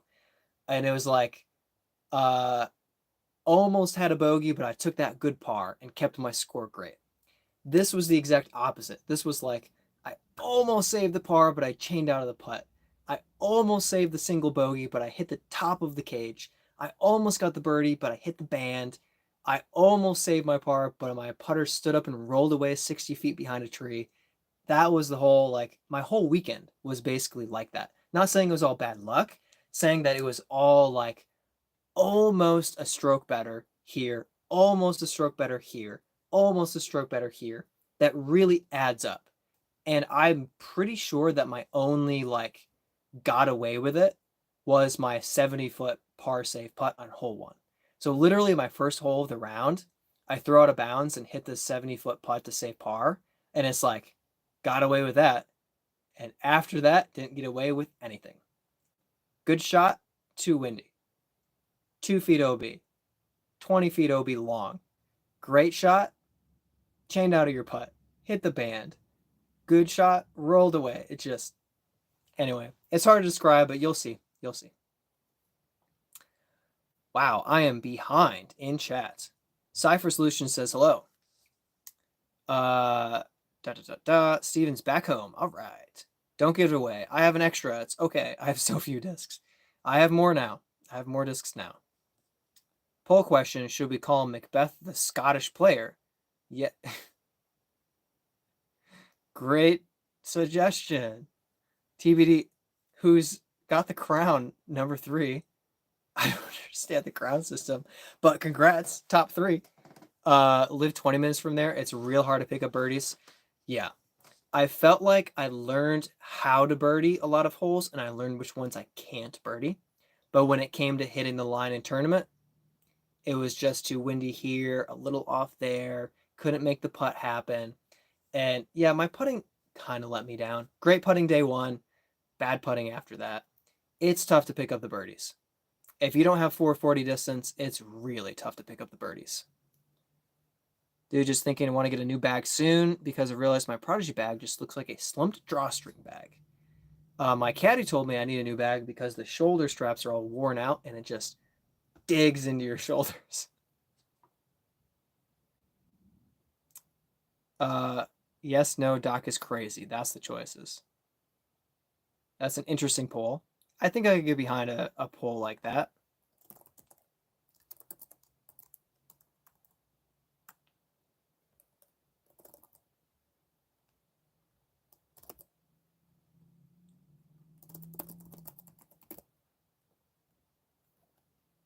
I think this poll is going to turn out exactly how we think it is.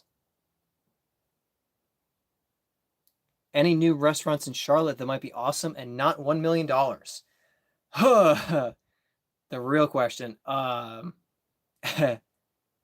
don't eat out enough to know. I'm too poor.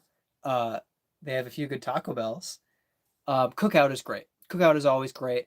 Reasonable prices, tons and tons of choices. Their ice cream is fantastic. Their cheese bites are really good. And they have just a really great system of like, they have all of their options, and then you can do like smaller sizes or bigger sizes. You have a main thing and then two sides, or you can double up your sides and do like two items. It's a little hard to describe, but you can get like chicken strips and double up cheese bites and like get a bunch of both. It's pretty great. So Cookout, good shout. Issue with bags. If you use the putter pocket, the main pocket can be frustrating to use. Yeah, my first bag was like that. First bag was kind of like that. Ugh. This is better. The lap bag, because it keeps everything up. Doesn't bother me to pull something out. This is a lost and found disc I forgot about. I need to get that somewhere. I need to get this to some disc golf course in Michigan so I can get back to this guy. Sorry, buddy. Sorry, Denny. I forgot I found that. It wasn't at Toboggan. It was at another course that Sam and I played afterward. But yeah, main pouches can get cramped by putter pouches getting filled up in a lot of bags. Ugh, good night. Squirrel Hunter says hi.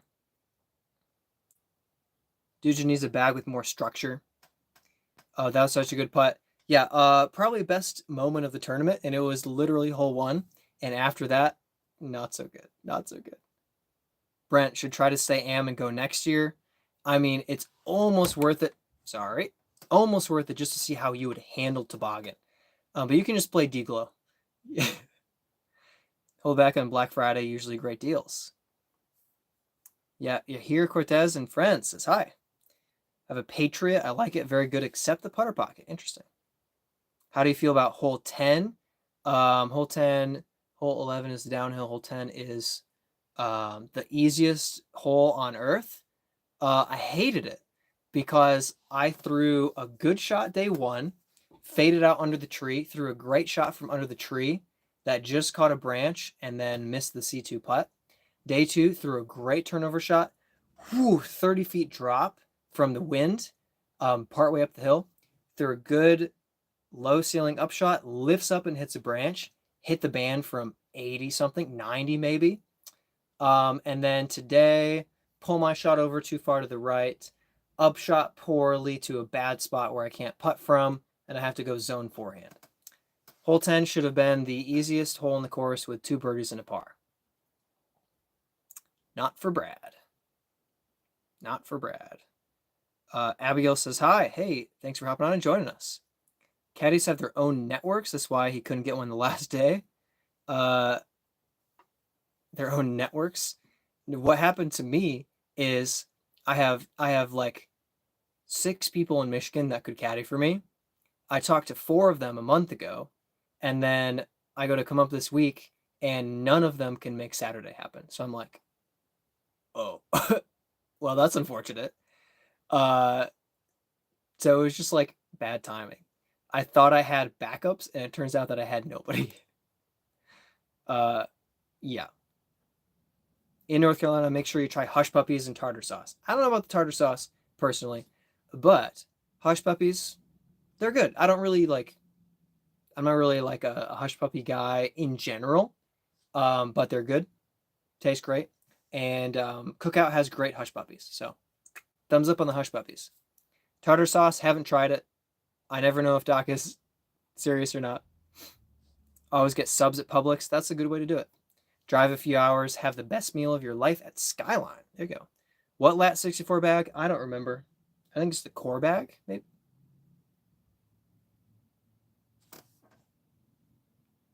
I think the light turns on when the AC turns on. Interesting. Good to know. Hello from France. All right. Thank you. Thanks for hopping on and joining us. Have you ever been to Buc-ee's? Yeah, Buc-ee's is a fascinating place. It's almost too much. It's almost like we have everything, and I'm like, okay, you have everything. I got it. But it smells amazing in there, and I'm sure that their fresh like sugared and candied nut selection must be fantastic. That's never been my style of like treat or snack specifically, but man, does it smell really good. So I think Buc-ee's are cool. I'm not like a huge fan or anything like that, but I totally get the appeal. And I like that there are unlimited gas pumps. So if you need to go to a gas station and know that you're going to get a free pump, go to Buc-ee's because there's so many of them. It's ridiculous. I think a bag where it's not difficult to pull out the discs is best. Absolutely. Emery Amir says Minecraft Steve. All right. Vive la France. Nice. Bonjour. I can't read that. Unfortunately, 0% French, 100%, I was going to say American, English. Sorry. Buc-ee's is fun, but it has a lot, like too much. It's exactly what I said. Whenever I visit America, I plan to make a pilgrimage to Buc-ee's. That's the way that it's done, Mr. Sloth. Make the Buc-ee's trip happen. If Buc-ee's had disc golf, it would be perfect. That's true. If they had discs. Siv says, are you of French-Italian descent? Mainly, I would say my descent is English and Irish with a little bit of Polish. And I don't claim, I know it's a thing that people are like, they're part Irish, and they're like, oh, I'm Irish. And then Irish people are like, no, you're not. You're not really Irish. Stop it. Stop. I'm Irish and you're not. So I have no like Irish claim, but I'm part Irish. Like 25%? Yeah, I think 25% Irish actually. Yeah. That's a fair chunk. And fair, because I burn in the sun. So that's a good pun on accident. French. Should make a Les Mis joke, but I'm too tired. Dujit, tag in for me.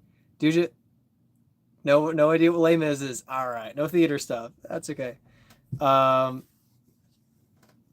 Les Mis joke. I don't know, something about bread. Sure, there is a disc golf disc somewhere in a Buc-ee's. Probably. Brad's had empty caddies, and I can't. I don't get it.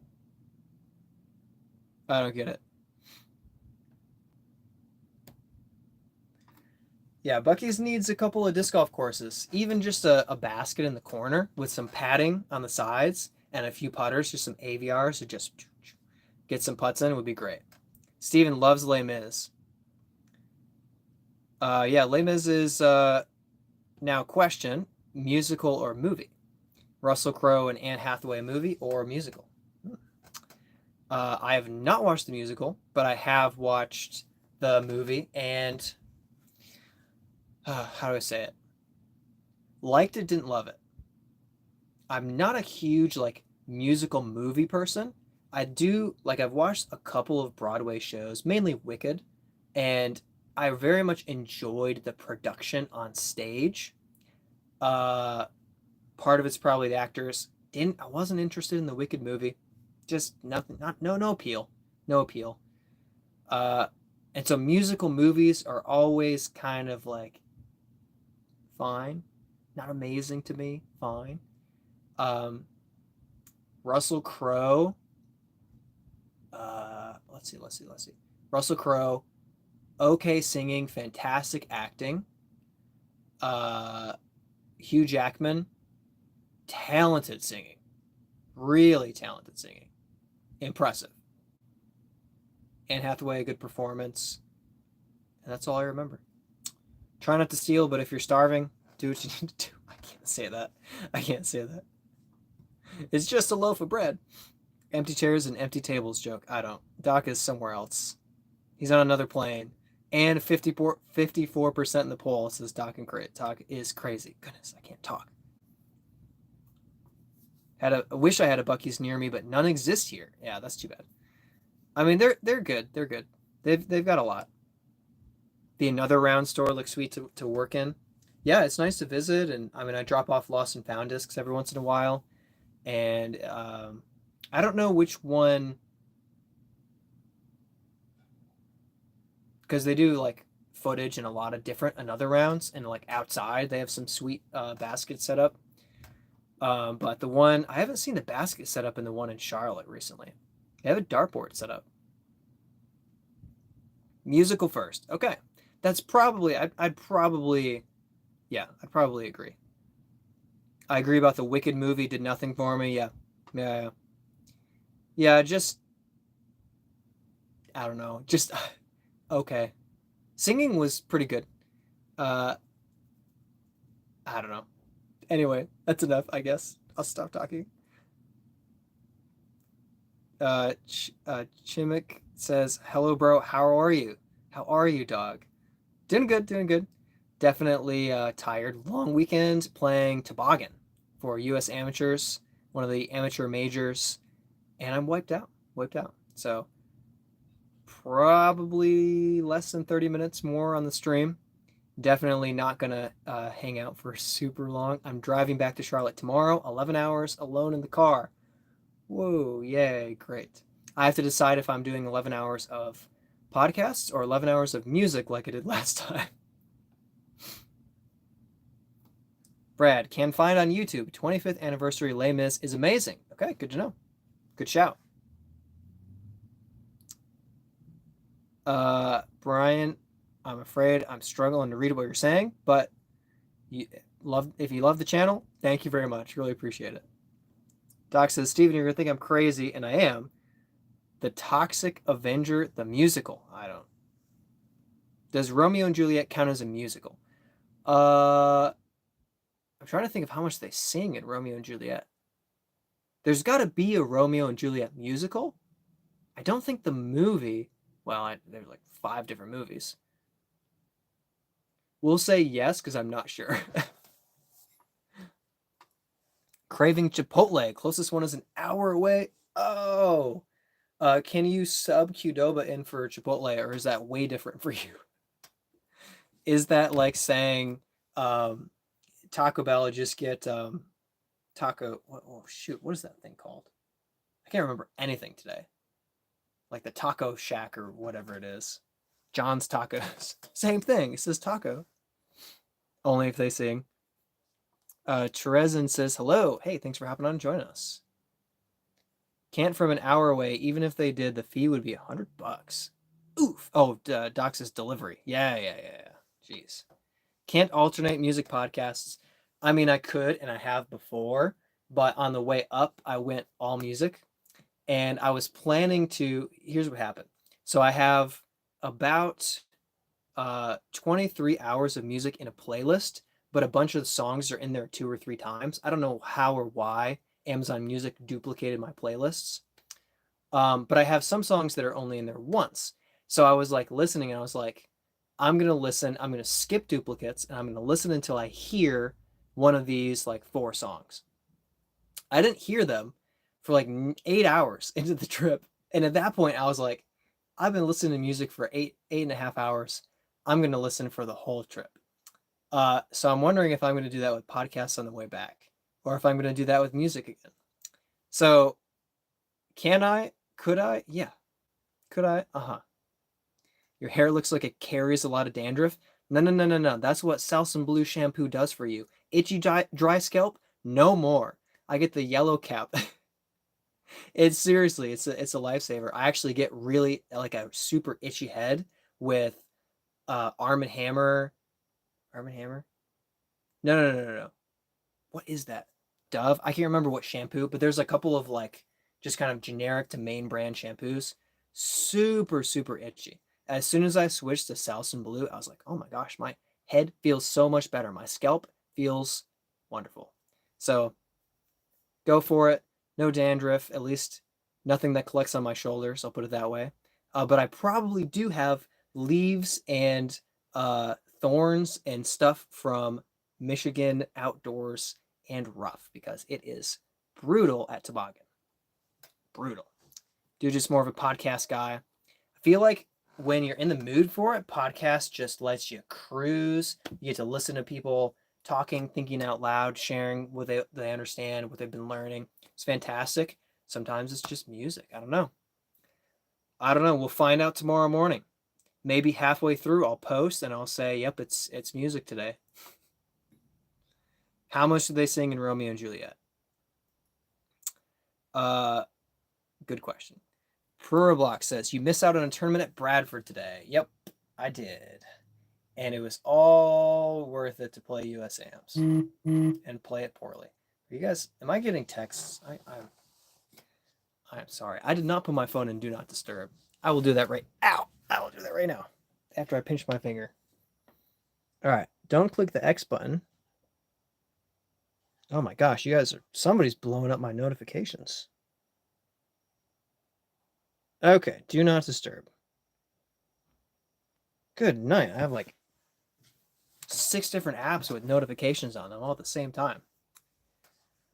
Yeah, Bradford would have been nice. I've been playing Bradford pretty well.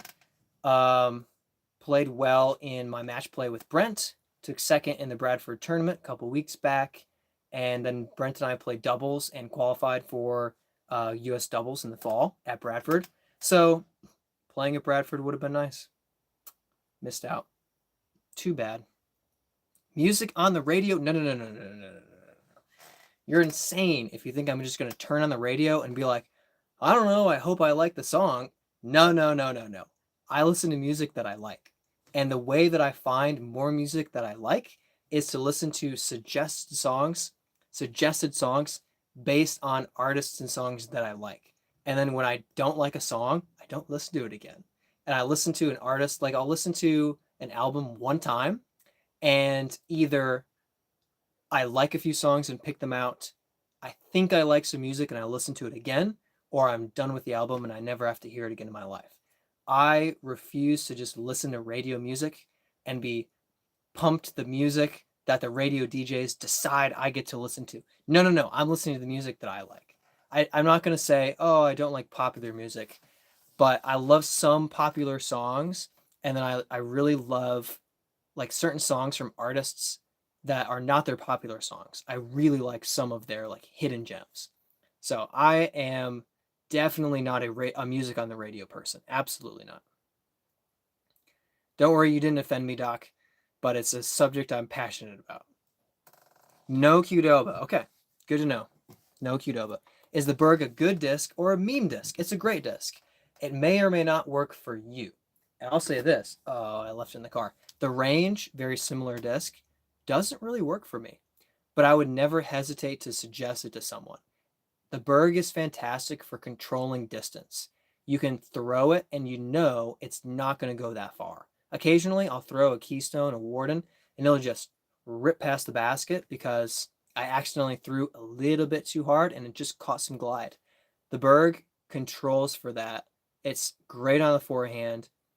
I would say it's not a meme disc, period. But for some people, doesn't fly well for them. So they might think, yeah, it's kind of a meme disc. But I would say, just generally speaking, it's a good disc. It could work for you, maybe not. Bagpipes for 12 hours. Okay. No. Irish Celtic music. Strange question because I have an Irish. What is it? An Irish. It's not heavy metal, but it's like a punk, an Irish punk metal band. What is their name? Shoot, I can't remember anything today. I'll have to. Okay, so I did make a Spotify playlist that's Birdie Time. Don't get too excited. There's only one song in the playlist, but it exists. So I will add music to my Birdie Time Spotify playlist. You guys can see what I listen to. You know, make fun of me for listening to certain songs. No problem. That's fine. I will drop that artist in there, and I will let you know. It's one of them where I heard a song and I was like, I love this band. This is great. Listened to 10 songs in a row and didn't like a single one of them. Listened to all of them again, didn't like a single one of them. Uh, Listened to 10 more, liked one of them. So that 2 songs made my list. That's it. Just like that sometimes. And then some artists, like Hawk Nelson, I like 90% of their songs. Love the Berg. Some people might find it useless. True. Oh, here, Sif. Have you seen the movie musical Cats? I saw enough of Cats the movie that I knew I would never watch it. I don't understand why it was popular as a musical, but I think I could understand. Like I could get it if I watched it. But the movie is not that way. Does Electric Bagpipe? Oh, I can't. Whatever. I've listened to a fair amount of Celtic music, and I like it, but I don't love it, so it doesn't usually make playlists, but I like it. Lindsey Sterling on violin. Oh, Lindsey Sterling is fantastic. Extremely talented, extraordinary covers, creates very interesting spins off of a lot of different music, and can like perform some too. I think she was on Dancing with the Stars, and yeah, like very talented person. Musical ability, very high. The Rose of Allendale is a great Irish song, and Lindsey Sterling is great. Yeah, she is incredible. Podcast suggestion, Bananas for Bonanza and Daily is amazing. I think if I were to spread out for my podcasts, which right now consist of Tour Life, I never listen live. It's always, I never watch or listen live. It's always after. Apologetics Canada with Wesley Huff, shout out. And occasionally a Joe Rogan interview of someone that I'm interested in. If I am to branch out, I'd probably listen to the Lord of the Rings podcast with Merry and Pippin. I'm not even going to try to remember their names because I can't remember anything tonight. But that would be the next one that I would add. But good suggestions. All right, I'm going to skip some songs. All right, Herbs. Oh my gosh, how far back am I? Yeah. Okay, so let me see. Talked about the Berg. Good for me. Doc's really old. Good for you. Recommend Miri Ben Airy if you enjoy that type of violinist. Interesting. Non-premium Spotify will send you to another realm of music if you let it play. Have gotten some good songs from non-premium Spotify, but you never know. Sometimes you're just like, what am I hearing? Good observation. Thievery Corporation is disc golf music? Thievery Corporation? Berg X is greater than Berg. If you say so, I don't know. Haven't thrown him enough. Great for distance control under 220. Trin Rose says hi. Thanks for hopping on and joining us. I'm behind in the chat, so if you said that 10 minutes ago, I apologize. Dropkick Murphy. All right, I'm a little lost. I See Fire. Yep, that's a great song. What's the poll for? Yes, no, or Doc is crazy.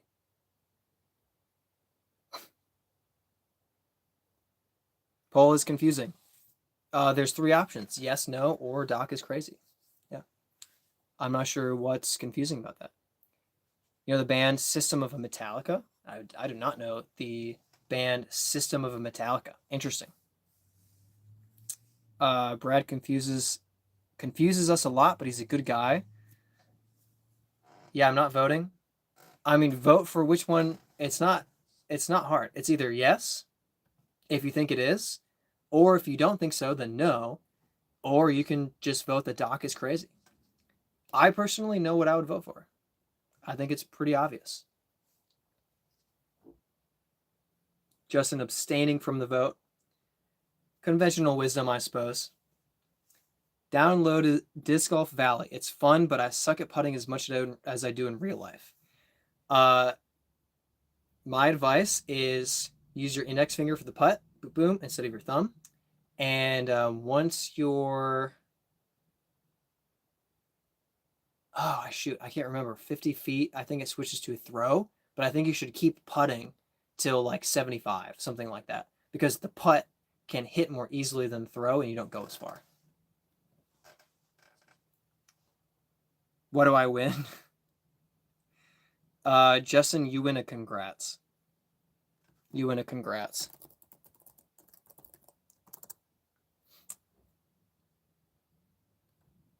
So congrats.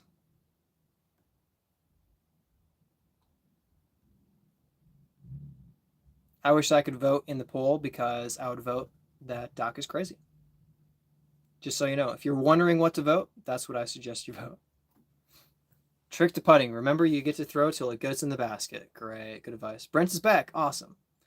Justin didn't vote and won. There you go. Didn't vote and won. What a legend. Congrats on your prize.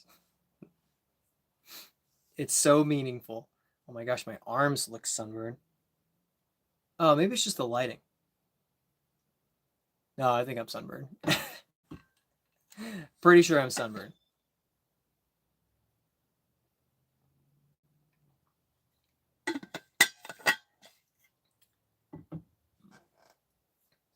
When do I return? Tomorrow morning, I will head out from Michigan back to Charlotte. So, yep, 11 hours in the car tomorrow. Should be home by 8:39, something. Depends on how many Taco Bells I stop at on the way back. We'll find out. Blaze supplied me with Taco Bell money for the week, and I haven't spent it all yet, so I've got to head back to T-Bell, courtesy of Blaze. Anyone watch the NBA Finals this year? No. Sorry. Nothing for me. From Indiana, pretty obvious who you're rooting for. After the Knicks loss, became numb. Sorry, Steven. That's a bummer. To continue with Light Ghosts. Interesting podcasts, of course, from Doc, as always. Pacer Underworld Magic was too powerful for the Knicks. What round do you want me to caddy for next weekend? Great question, Brent. I think I'd like you to caddy for me second round Saturday, if possible, because I think I'll be ready first round, and I think I'll be kind of good to go. But if it either doesn't go poorly or I'm starting to get worn out, I love a caddy for round 2. So that's my pick. That would be awesome.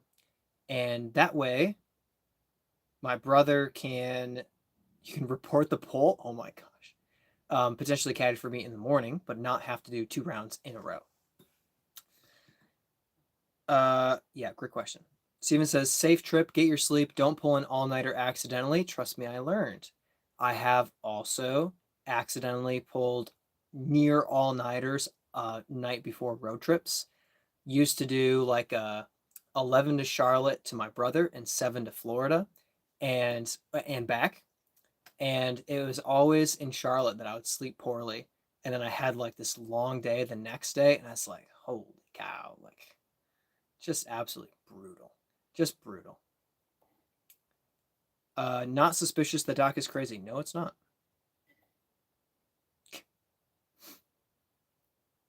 Pawan says, good morning. J-Beam. I don't even know what that means, but good morning. It is evening in the United States right now, at least in Michigan. I guess it's late afternoon in California. Todd's not here to tell us. Hey, AC's back on. The light's not on, though. Something's going wrong. From India. Okay, that makes perfect sense then. So is it like, let's see, India should be like 5 a.m.-ish? Pretty early morning, if that's true for you. It's pretty early. Jimothy used to be friends with my dad. You probably didn't. This is probably a setup for some type of gross joke. But if you actually were friends with my dad, then I probably know you.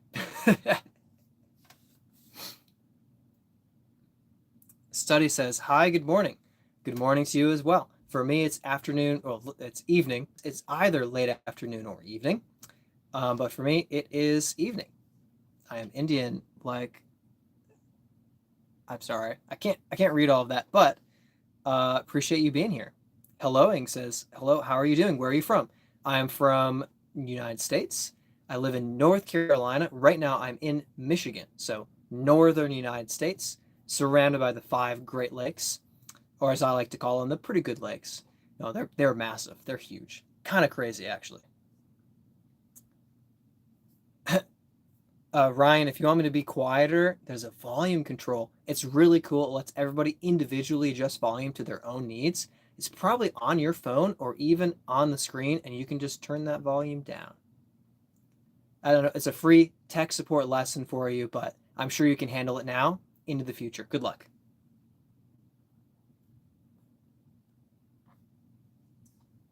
Michigan seems beautiful. Michigan is a beautiful state. It really is. Personally, I don't like staying year round in Michigan because late December to March is just kind of, there's just like snow for a long time and it gets too cold for a long time. But I love spring, summer, fall, and the beginning of winter. When it snows a few times, it's beautiful. It's awesome. Michigan really is a wonderful place. So, highly recommend a visit to Michigan. The Great Lakes are amazing. There are so many places. The Mackinac Bridge is pretty cool. The Upper Peninsula is wild, literally.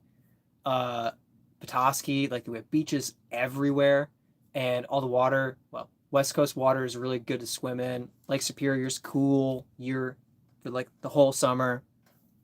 So fantastic state. Highly recommend, especially in the fall. Really, really beautiful. Easy to lose a disc under the leaves, though.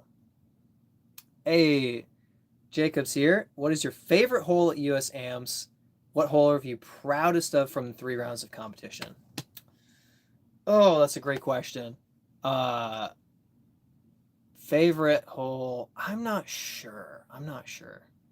Man, that's such a tough question. I would have said I was proudest of 18 if I hadn't triple bogeyed it today. I don't know. I don't think there was a hole I actually played well every day. I might have even bogeyed every hole. I don't know. I parred hole 4 or hole 2 every time, so that's good. I parred hole 4 every time. Botched my birdie chance today. I don't know. Great question. I can't decide. I can't decide. Favorite hole. I like hole 1. It's so iconic. And I managed the birdie in practice. Just couldn't do it on the course when it mattered. But hole 1 is just a huge turnover bomb off the tee. It's just fun. Yeah, good question. I'll come back to you. Hole 16. Hole 16 was okay. I parked it day 1 and then just got meh pars after that. So it's kind of hard. Like, I don't feel like I played a hole well all 3 rounds. And I don't feel like I love a particular shot shape because I can't say that I threw anything particularly well all weekend. So just kind of rough. But hole 16 is probably the hole I played best. Probably. In Sweden, the weather is kind of similar. I would say there's some similarity to Sweden. I think Sweden's more north. Maybe. Well, I shouldn't just say that. I think it is.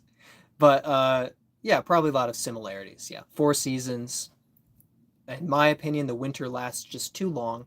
But I like living further south in North Carolina. Shorter winter. Doc just found out about winter holes up north. Makes me love North Carolina even more. We don't need seasonal holes. So true. Michigan is like a movie. Michigan is like a movie.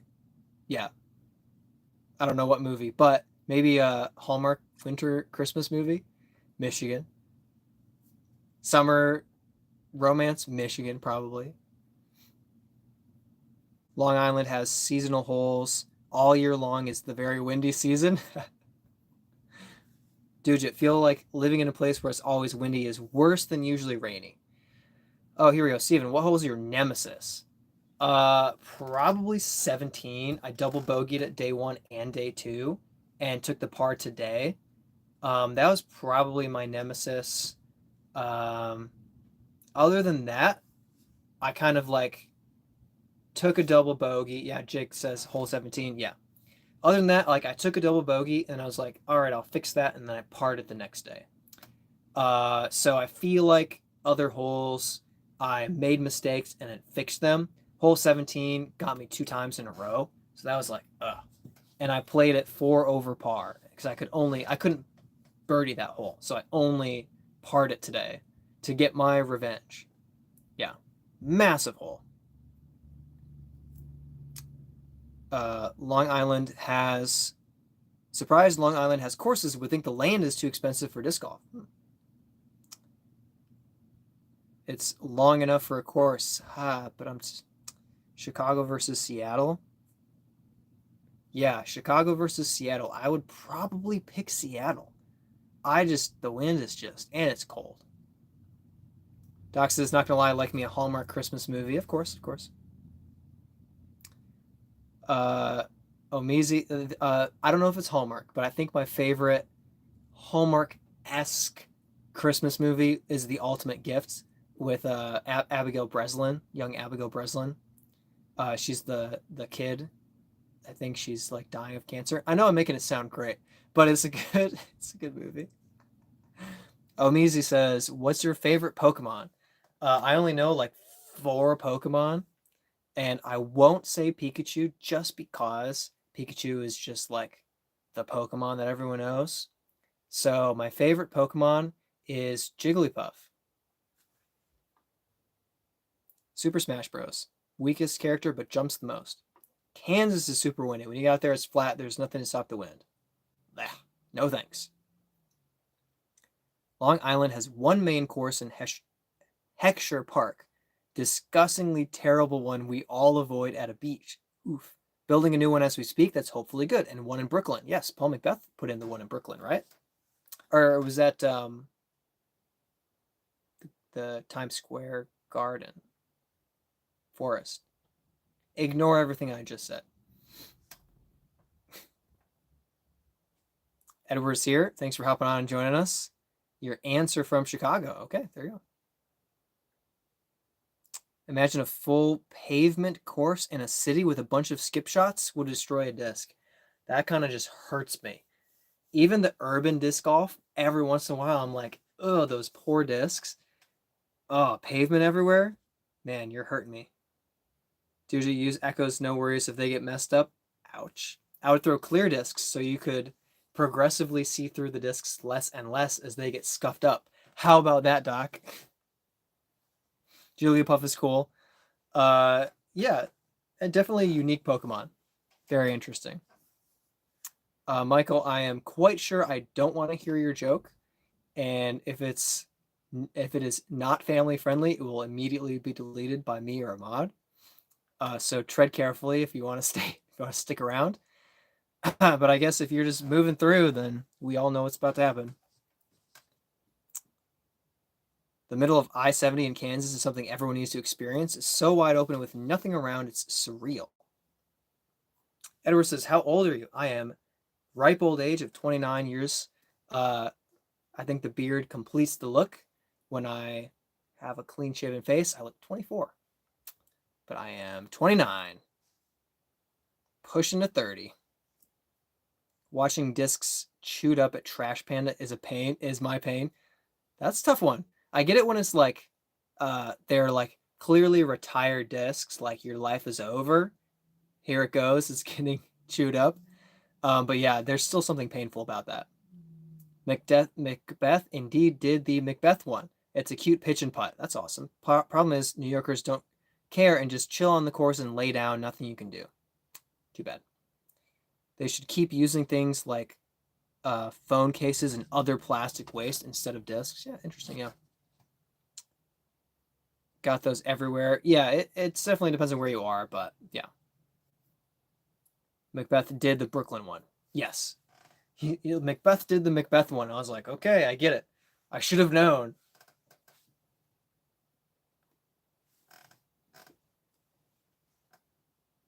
Oh gosh. Trying to decide if this is a joke I need to read out loud or keep secret. Your joke doesn't make grammatical sense.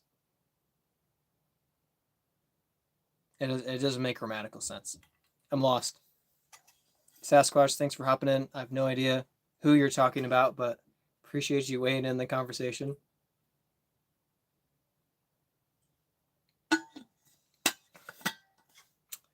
Will, the answer is no.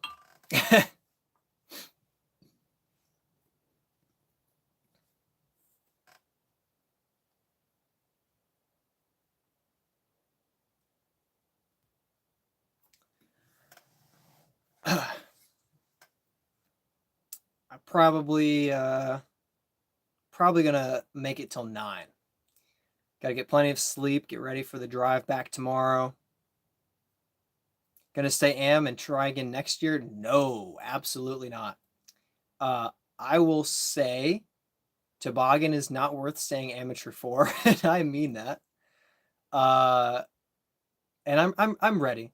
It's not like I'm ready to start just trashing an MPO, but I'm ready to step into it.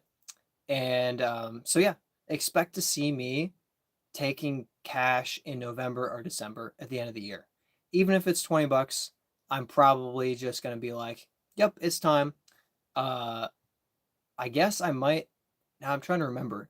If you have to reclassify as professional, excuse me, at the end of the year, it might cost me a few dollars. So I might wait until it's like 40 or 50. Other than that, aliens brought the Sasquatch to Earth to protect them from the dinosaurs while they mined for gold. Wow, man. How was your trip? Fully ready for MPO. I think I'm ready for MPO. I think saying fully ready for MPO is like yes and no. Like in Florida, I was fully ready for MPO. In Charlotte, I think I'm ready, but I'm not going to perform as well in the competitive field. But I think I'm very close. I think knowing the courses is a big thing. And I haven't played all of the layouts and all of the courses enough to be like, I know what I'm throwing in this hole. I still have so many holes around Charlotte where I'm like, I don't know if I should throw my Brave or my Echo here. But in Florida, it was like, I know my Brave goes 30 long every time. And I know my Echo goes 10 short almost every time. So I know what I'm throwing. But I just kind of don't have that yet.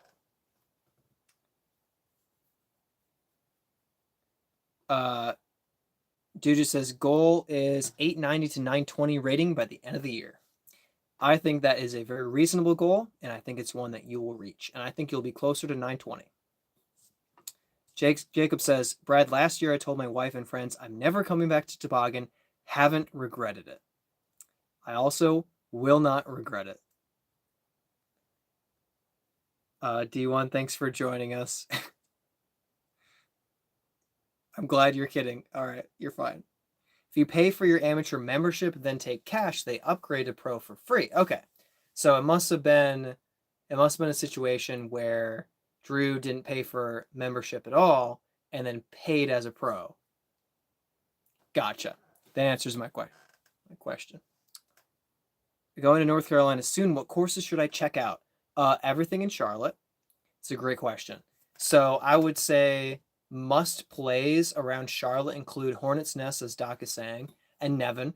They're high level, like near or pro tour level courses.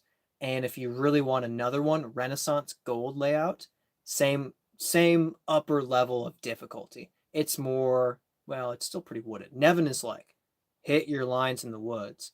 Renaissance is like throw far and hit your lines in the woods.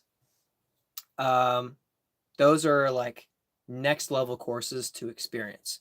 Then I think there's a tier of fantastic courses that include Scrapyard, Beastway, Angry Beaver, Bradford. What am I missing that's like great?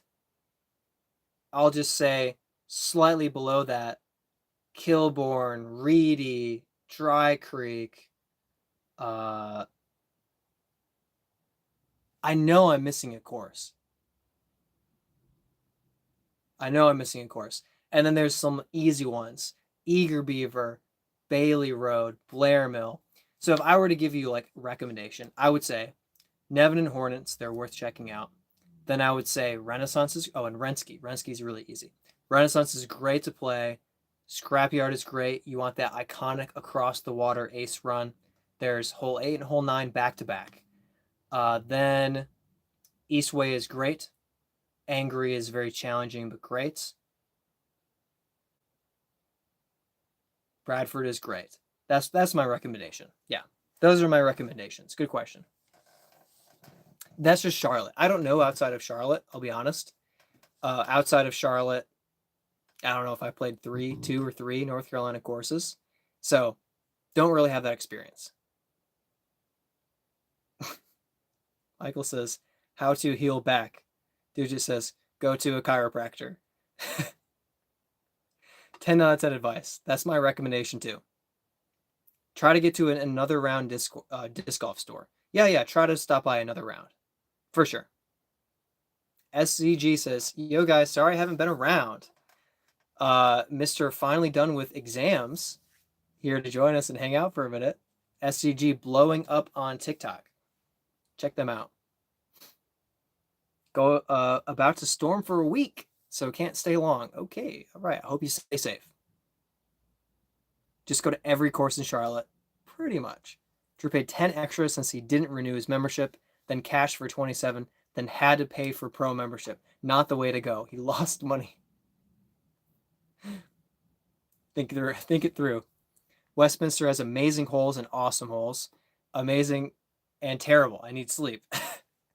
Did you mean to say awful? I'll try to bail you out a little bit. You said you typed awesome but meant awful. That's really close. Awesome versus terrible. Not so much overlap. Yeah, Westminster, that's good. It's too bad that I can't think of anything today. Everything's slipping my mind. All I'm thinking is USDGC, USDGC, USDGC. And it's not Westminster. SCG is headed out. All right. Try to hop back in later. Fair warning, I'm not staying up late. I'm headed back to Charlotte tomorrow, 11-hour drive. So won't be a late stream. Thanks for hopping in and stopping by for a few minutes. Doc says, SKG, be well. I don't know who you're talking to, Doc.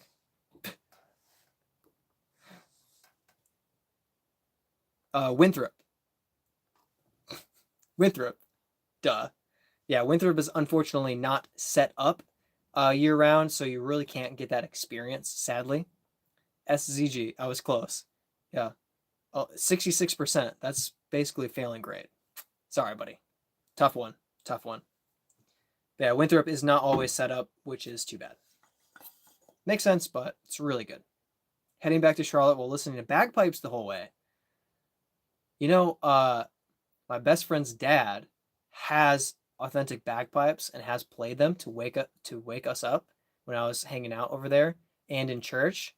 And boy, does that music, if you call it music, reverberate heavily. It's wild. It's just wild. Ugh. Man, it just gets inside of your head and bounces around and never leaves.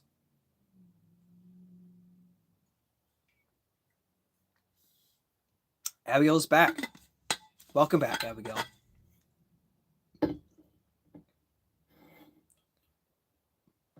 Jacob says, someone this weekend said they were glad we aren't teaming up for USDGC doubles. I said, you're playing with Brent. They said, who's Brent?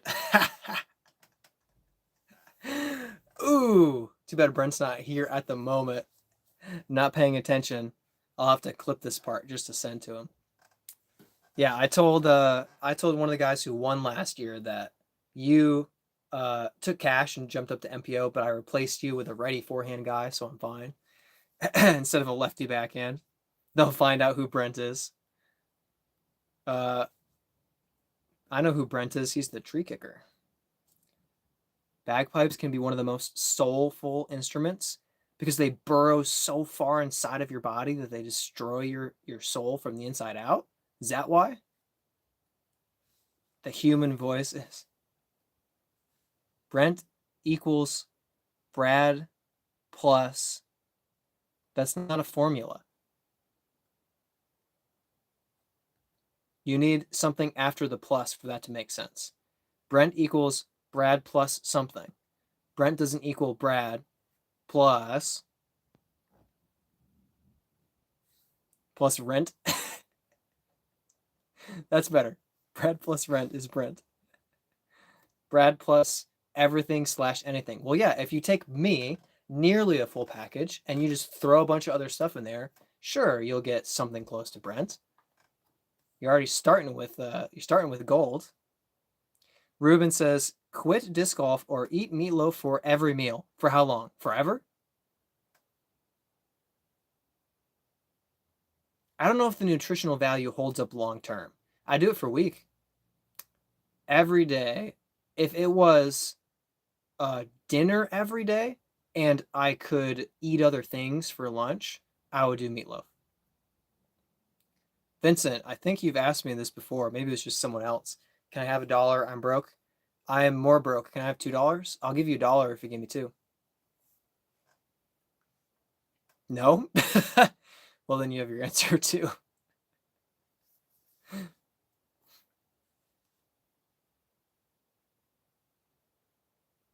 Yeah, meatloaf every day, even though you hate meatloaf. Question: have you had meatloaf made in multiple ways? Because I've had meatloaf I like and meatloaf I hate. Sometimes like I don't know, weird like actual slices of meatloaf with ketchup, it's like, eh. But I've had meatloaf made in cream of mushroom soup, and it's like good, like really good. Hey, Doc, give him the $2. Hey, I never made any promises about $1 for Vincent. Thanks for the $2. Thanks for the $2, Doc. Appreciate it, man. Less poor. I can get myself a soft shell taco tomorrow on Doc. Doc, do you want me to get a taco with that $2? Or do you want me to get Reese's Fast Break at a gas station? Mm-hmm. Mm-hmm. Yeah. At $1.50, you can buy another shoe. Dude just says, hear me out. He said every meal so we can have large snacks. I am picking up what you're laying down. Yes. I mean, I've always eaten very small meals. Just there's a bite or two, really. But my snacks are just like, almost a full plate. I like that. Doc is providing. Oh yeah. Providing for my trip back to Charlotte. Is it good meatloaf? I'd have a bite of it every day to avoid disc golf retirement. Yeah, a bite every day. That's the way to do it. William is hopping on. Hello. Told you any money, discs, etc. I give you are yours to choose what to do with. Oh. Vincent says, what will happen if I donate? I will get Taco Bell tomorrow. It's the worst. That's like the lamest thing ever. So basically any donation will go to me affording my trip to Missouri for Amateur Worlds. So that's a good cause, I guess. Megan says, it's my birthday. My name is Kinsley. I don't know why your name isn't Megan, but happy birthday. Join Team Brebt. Brent is going to win USDGC, isn't he? He can throw almost far enough. What will you do if I don't age? I guess die without you. You'll just hang around for a while.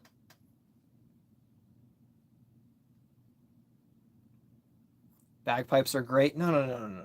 Taco Bell is getting kind of pricey. I would say yes and no, mostly yes. I think Taco Bell is reflective of the state of the economy. $2 meal deals are now $4.50 for a beefy 5-layer burrito. That's tragedy right there. And that's the American dream going down the very well-used Taco Bell bathroom toilet. However, it's still not crazy to get food at Taco Bell. if you are just going for enough, like eating enough food to be full, you're fine.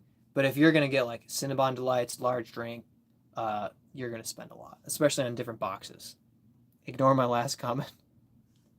All right, I retract the happy birthday. I hope your birthday. No, I'm just kidding. Nice restaurant, pricey. Oh, I mean, not nice restaurant, pricey, but still whatever. I don't know what you're saying, Doc. Taco Bell index. Usually do one meal a day if eating out. So I'll do the 3 taco combo and a Nacho Bell Grande meal. Yeah, that's a good way to do it. It's a good way to do it. Take advantage of it. Yeah, Megan Kinsley confusing everybody. I'm lost. Yes, got 50%. No, got 18%. And Doc is Crazy got 32%. A very solid section of the voting. So I think we all agreed that Doc is crazy. What do you know? Taco Bell tea, one of the best. Interesting. Not a tea guy. I will do Arnold Palmer, half and half. Otherwise, tea is not my style. Avocado ranch, try it. You won't regret it. Not a substitute for sour cream. Never will be. 32% needs to be higher. Well, the good thing is that yes is an answer to the question, is Doc crazy? So it's really 82%. Dude, you know you live in the South now? Would you call North Carolina the South? And I'm asking that literally, like, is North Carolina the South currently? Not just like Civil War South, but like, and actually I don't even know if they were. I'm gonna look this up right now because I don't want Doc's crazy.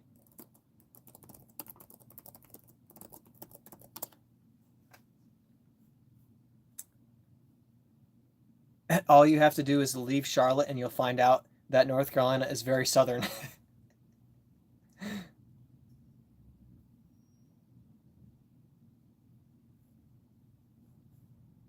But that was on Reddit, so I'll give it to you. Kinda. Annalisa says hi. Thanks for hopping on and joining us. Dude just says, yeah, North Carolina is south. And South Carolina is really south. Literally the start of the South. So it's the northern South. So it's kind of the middle. I don't know. It's kind of an odd thing for me because is Ohio Midwest? Yeah, it is. It is Midwest. Yeah, it is. Yeah. Yep, Ohio is Midwest. It's kind of weird because for certain areas of the Midwest, like certain areas of Michigan, you have the newscaster accent where it's kind of very. It's not saying that there isn't an accent, but it's kind of like the neutral way of talking across the United States, if that makes sense. And then you go down to Florida, and almost like half of everybody talks exactly like that, and you're like, oh, you're all just from Michigan.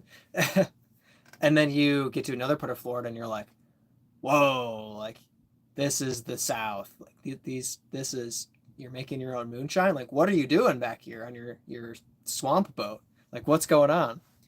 And then I don't know, Tennessee. There's definitely a lot of like South down here. Charlotte, I don't experience it too much, but it's just Charlotte. It's just where I've been. Catch myself with a Midwestern accent every now and then. People around here just talk fast. Yeah. There's definitely a few things like water is water. Like water. It's water. Oh, it's quite a thing. Oh, my bad. I say that all the time. We are not Yankees. How dare you? You need to type a password to use the toilet at Taco Bell up here. Oh, the Starbucks in Charlotte. I found a Starbucks that had that, and you had to be a paying customer, and I was like, whatever. And Elisa just subbed. All right, thank you so much. Really appreciate it. Yeah, that's crazy. I've seen it in Starbucks. I have not seen it in Taco Bell. The password is usually crunchwrap1234. That's good. Crunchwrap1234.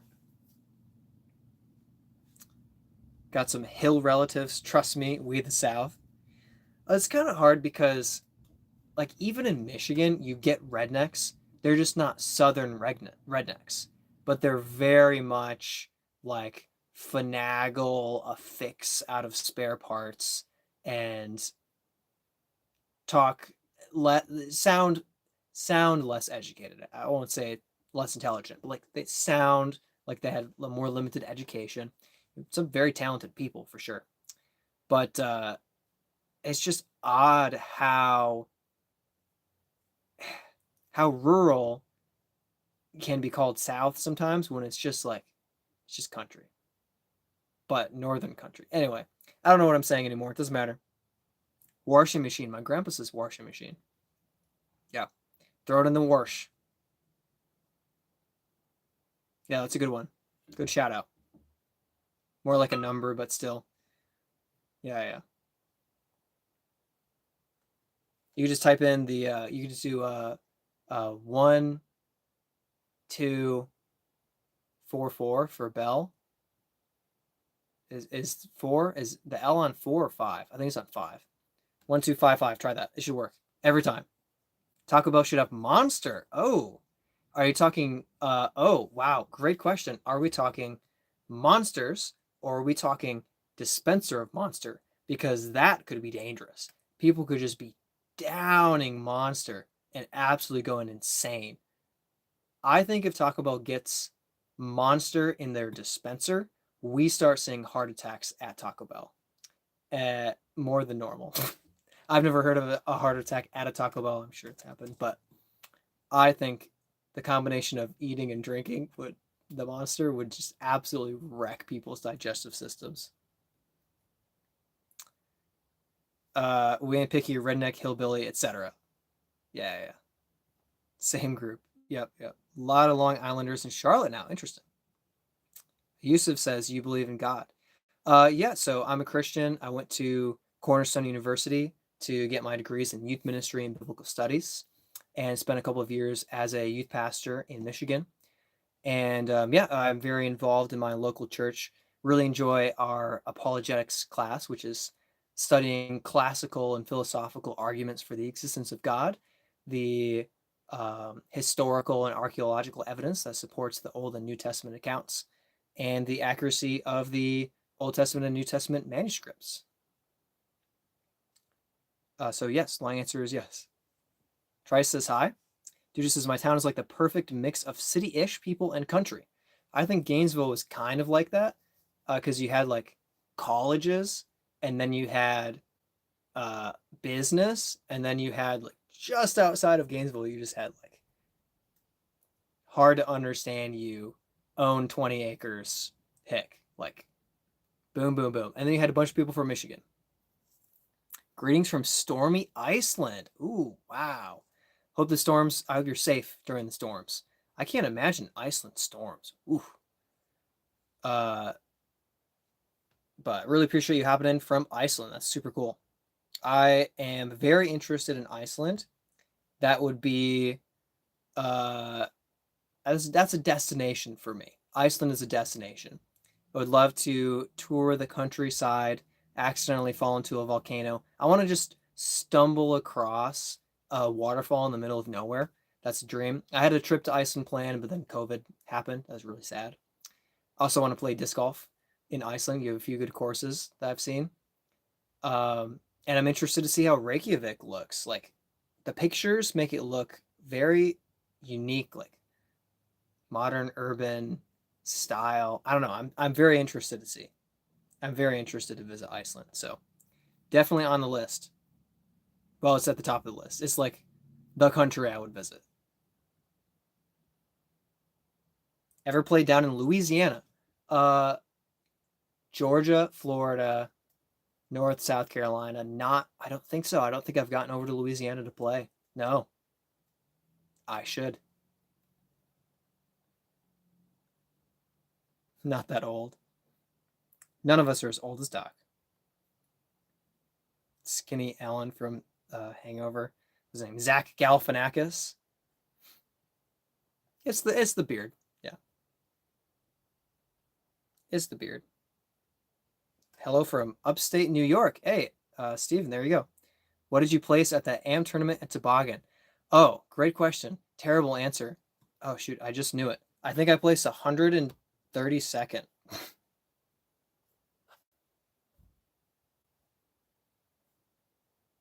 No, 124th. Much better than I thought. So out of 148 people, I placed 124th. And somebody had to do bad. I figured it would just be me. Yeah, so tough tournament. Toboggan is not for me. It is a distance challenge, and I lack distance. And when I did throw accurate, consistent, good, safe shots, I would just like barely not par. And so I'd take my bogey and be like, why am I bogeying this hole? Like, I played this hole great. It's just tough course, tough course. But thanks for checking in about it. It was a good experience, but not a good execution of playing to my strengths and playing well. I think each round I almost played well, but not quite. Uh, the radio, so it scares Brad. Oh my gosh. Oh gosh. I don't have time for long questions. What's your take on non-duality and metaphysics?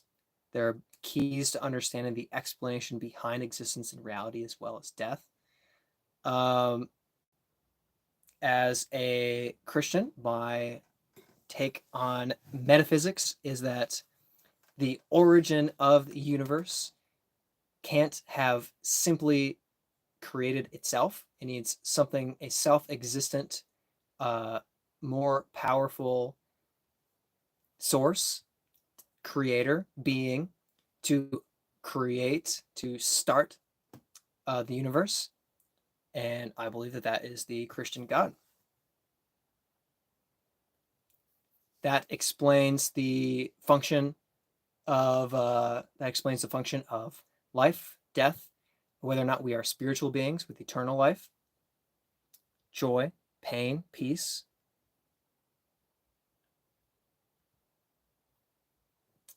However, I'm sure I'm not actually talking about non-duality. Sorry. Get plenty of rednecks all the way up to New York State. Sarah says, please shout me out. Shout out, Sarah. Thanks for hopping on and joining us. How long have you been playing disc golf, and would you describe yourself as a spin putter? I played for 3.5 years, and I would say definitely not a spin putter. I am a push putter, a little bit of a combo sometimes, but mostly a push putter. And in the circle, I have an odd stance that I rarely see, where I kind of come down toward my right leg, toward my right knee, and kind of pop the disc forward. And then outside the circle, I do a straddle half step or a full jump from 45 and out. So definitely not a spin putter. Obviously, there's still spin, but my style is not a spin putting style.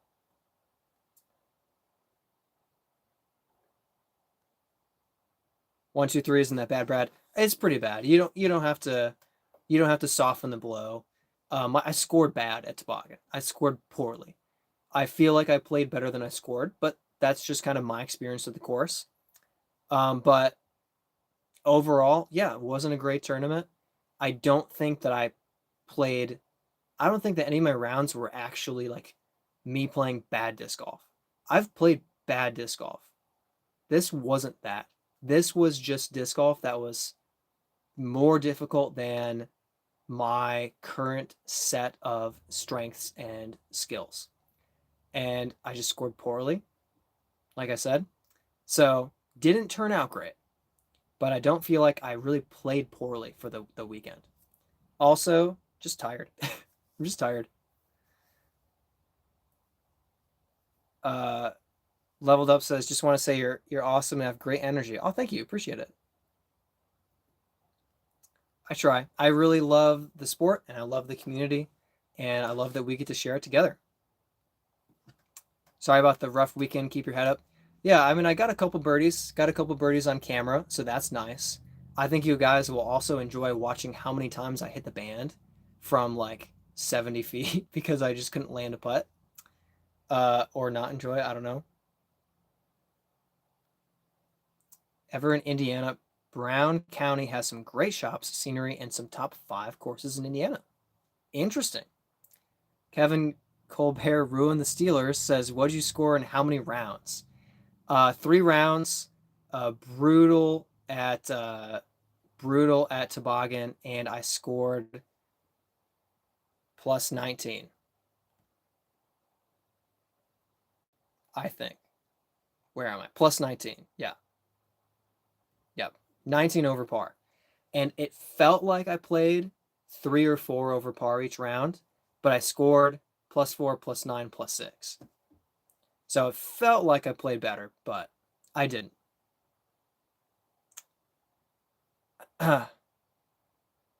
Thank you for the hugs. Spanish, no Spanish, English. No comprende español. Lo siento. Do you think it was more physical or mental on your part? Because practice rounds looked good. So you guys will see. This is going to be a really good once my practice round gets out. You'll get to see the practice round because how it really happened was I threw a shot off the tee and it was terrible. And then I said, should I aim here? And I threw another disc, better. Then I was like, oh, maybe I should throw this, better. And then I threw a good shot. And it was like, okay, I think I've started to figure out this hole and understand it. And then what happened in tournament, generally speaking, is I threw that like good shot and just couldn't get up and down for birdie. Or I threw close to the good shot and just went out of bounds. So I think I really needed another, and I didn't want to fit it in this week. I was too tired for it on Wednesday. But I think I could have used an additional run through the course to figure things out even better. And then, well, I'll put it this way. I think I played progressively better yesterday and today. I didn't score better, but I played better. And I feel like I understand the course better today by far than I did on Friday. And I feel like if I played it again next week, that I would play a lot better. And if I played the week after that, I would play a lot better. So I think a lot of it was physical. It was a lot of not having the understanding of the shot shapes. I'm not used to throwing downhill 500-foot shots. I don't do that. If I throw downhill, I'm throwing like an echo for an ace run. So that was difficult because I'm like, keep the nose down, scoop it, and it's just going way left out of bounds. I'm like, no. So there were a lot of shot shapes I don't throw. And then uphill, I just had to chuck it uphill as far as I could, but pretty much every uphill hole, I was like, I can't get there. Par. Oh, I happened to not throw far enough blind over the hilltop. I'm in C2 and I missed it. Bogey. There you go. So I would say mostly physical.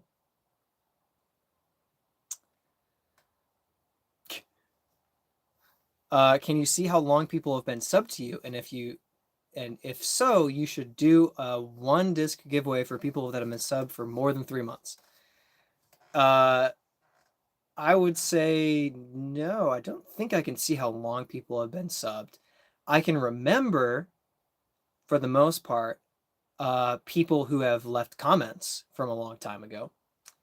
And I get to see, like, when someone leaves a comment, I can click on them and see 2 of their other comments. And that helps jog my memory of, oh yeah, this person commented on this video from last month or 2 months ago or a year ago. So generally speaking, I have an awareness of how long somebody has been attentive to the channel, but I can't see length of time as a subscriber. That would be a cool way to do it. That'd be a cool way to do it. Wish I could do that.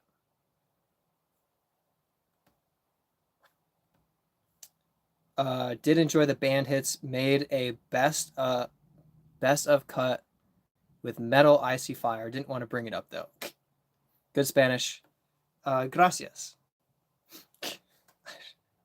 Rudimentary Spanish 1. Coming in clutch.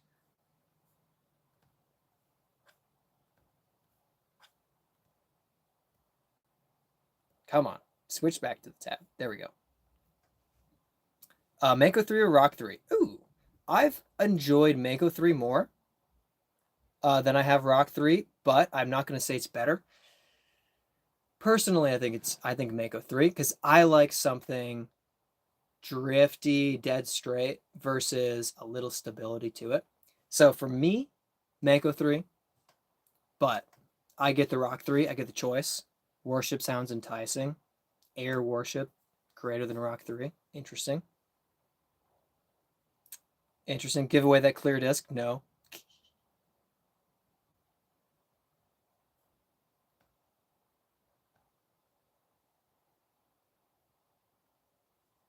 Think I've been subbed since like last November. Nice. Dujit's coming in close with a long-term sub.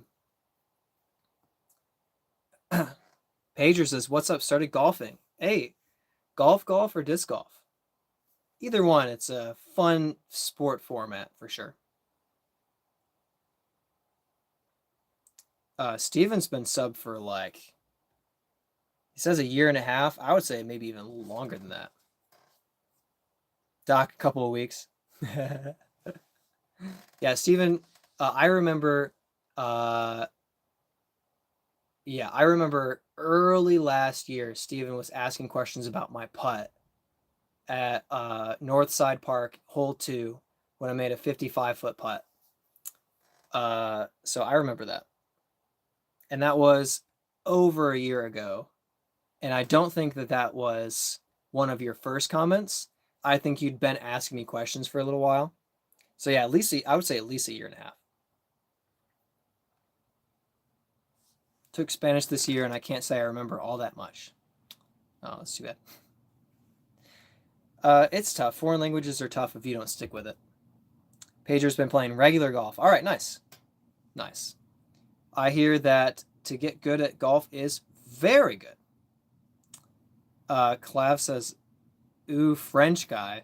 Sorry. No French. English, Irish, Polish. No French. Spanish 2 next year. Not looking forward to it. Yeah, I got lucky. We did Rosetta Stone on individual laptops. So we basically sat there clicking through and then said something in Spanish. And then if it was wrong, said it again. Yeah, it's very easy. It was very easy. Watch some Spanish children's shows. Great, actually great suggestion. Actually a great suggestion. Collapse is my bad. Oh, it's fine. No problem. I'm not offended. John B says, saw your short video. Awesome putt to save par. Thank you. Kind of highlighted the tournament, but at least I got it.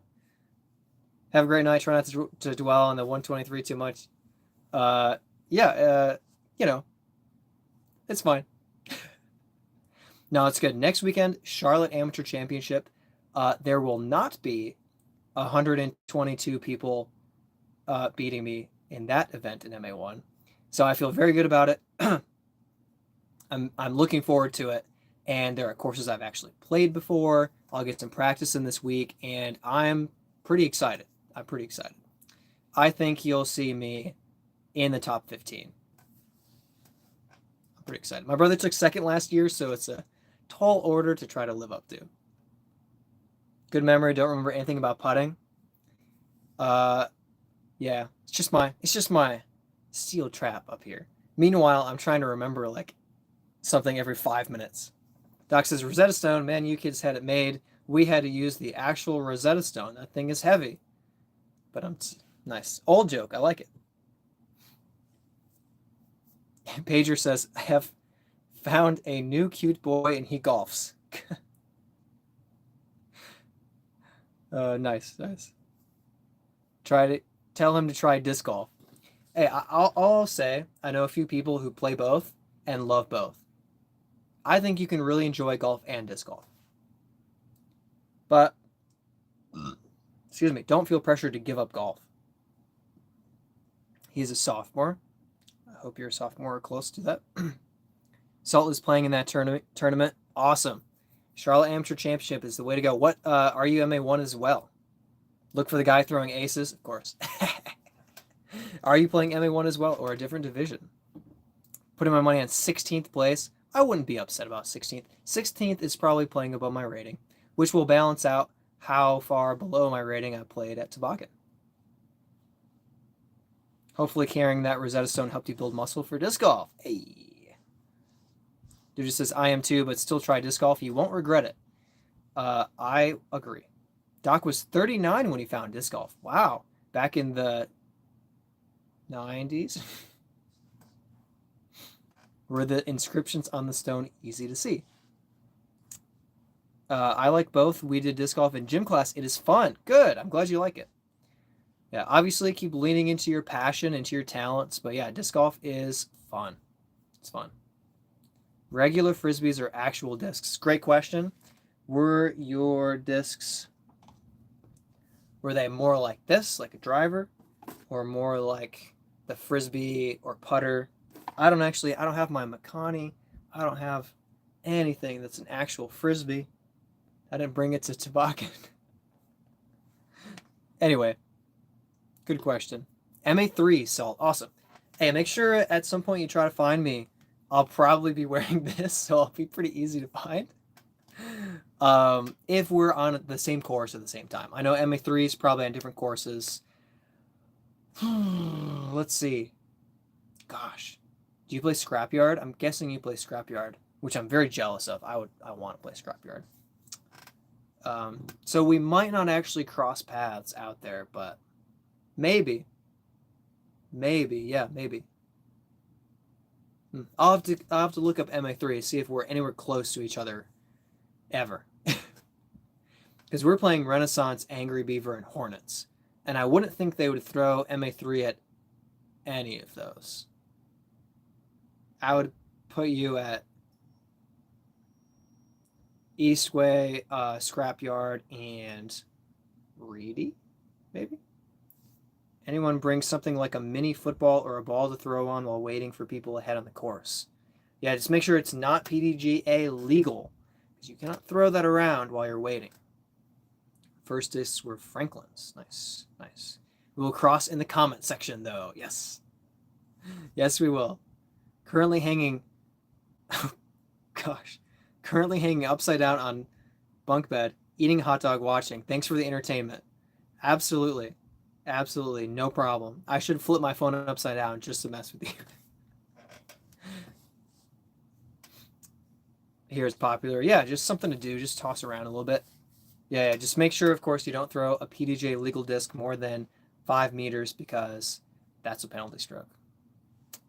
Friend usually brings one of the mini footballs. Nice.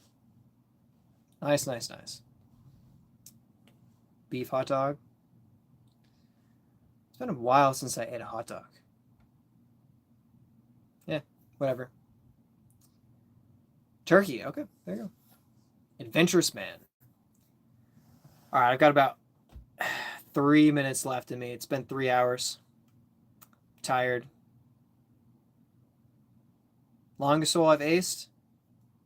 Chained out of a 350-foot ace in Jackson, Michigan, where I am right now. 298, 290-foot ace with a brave island shot.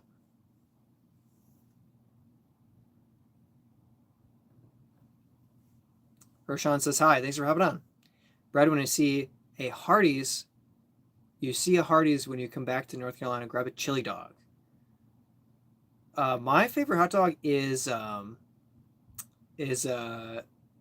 mac and cheese on the hot dog. So strange, but so complimentary. Just works perfectly. Got to stay on 30 minutes longer. Yep. Good morning, pro. Still amateur for a few more months. Which disc did the most work this tournament? Good question. The Wild Honey came out a lot for distance shots, but I would say struggled with it maybe the most. I had the most errant shots with the Wild Honey. Brave came out a lot. But it was hard to control in the wind.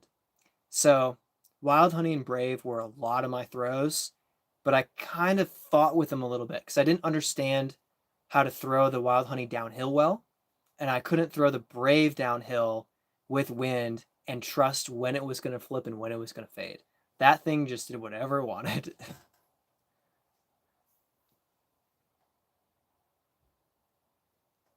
Salt says, great stream. Keep it up. Hope you have a great night. Thank you very much. Appreciate it. Thanks for hopping on and joining us. I try to stream every Sunday evening at 6:30 p.m. EST. So yeah. Was I right about the discs you lost? If you read that comment, you called one of them, but I did lose an Enigma, but I lost backups and spares mostly. So I lost a Volt, a Reactor, a Boss, which I actually got back, not the disc I wanted back out of that list, an Enigma, and my TD that Blaze gave me. That one hurts. That one I feel bad about. I wanted that one back. Otherwise, they were fine. I have 6 Enigmas, and other ones were backups, so it wasn't a problem. At least I didn't lose a dragon. Yeah, I cannot imagine throwing a dragon in toboggan. Cannot imagine it. I would have lost one. But yeah, so you got the Enigma right. But yeah, the other ones, you were picking discs from the bag, and I wasn't risking in the bag discs very often. I was throwing spares to figure the holes out before I started throwing a disc that I trusted and wanted. So yeah, I think I played that right. If I did one thing right, it was I lost discs I don't need. Friend offered to give me a DX Dragon and immediately thought of Doc. Needless to say, I did not take it. Glad you didn't lose your really main ones. Yeah. Me too. Me too. Me too. All right, guys. Really appreciate hanging out with all of you. It's been fun. It's been great. It's been hot for 10 minutes at a time and cool for 5 minutes straight, and then it goes back. What do you think you need to play better that you can change? Oh, I need to throw 40 feet further. I need to throw 40 feet further.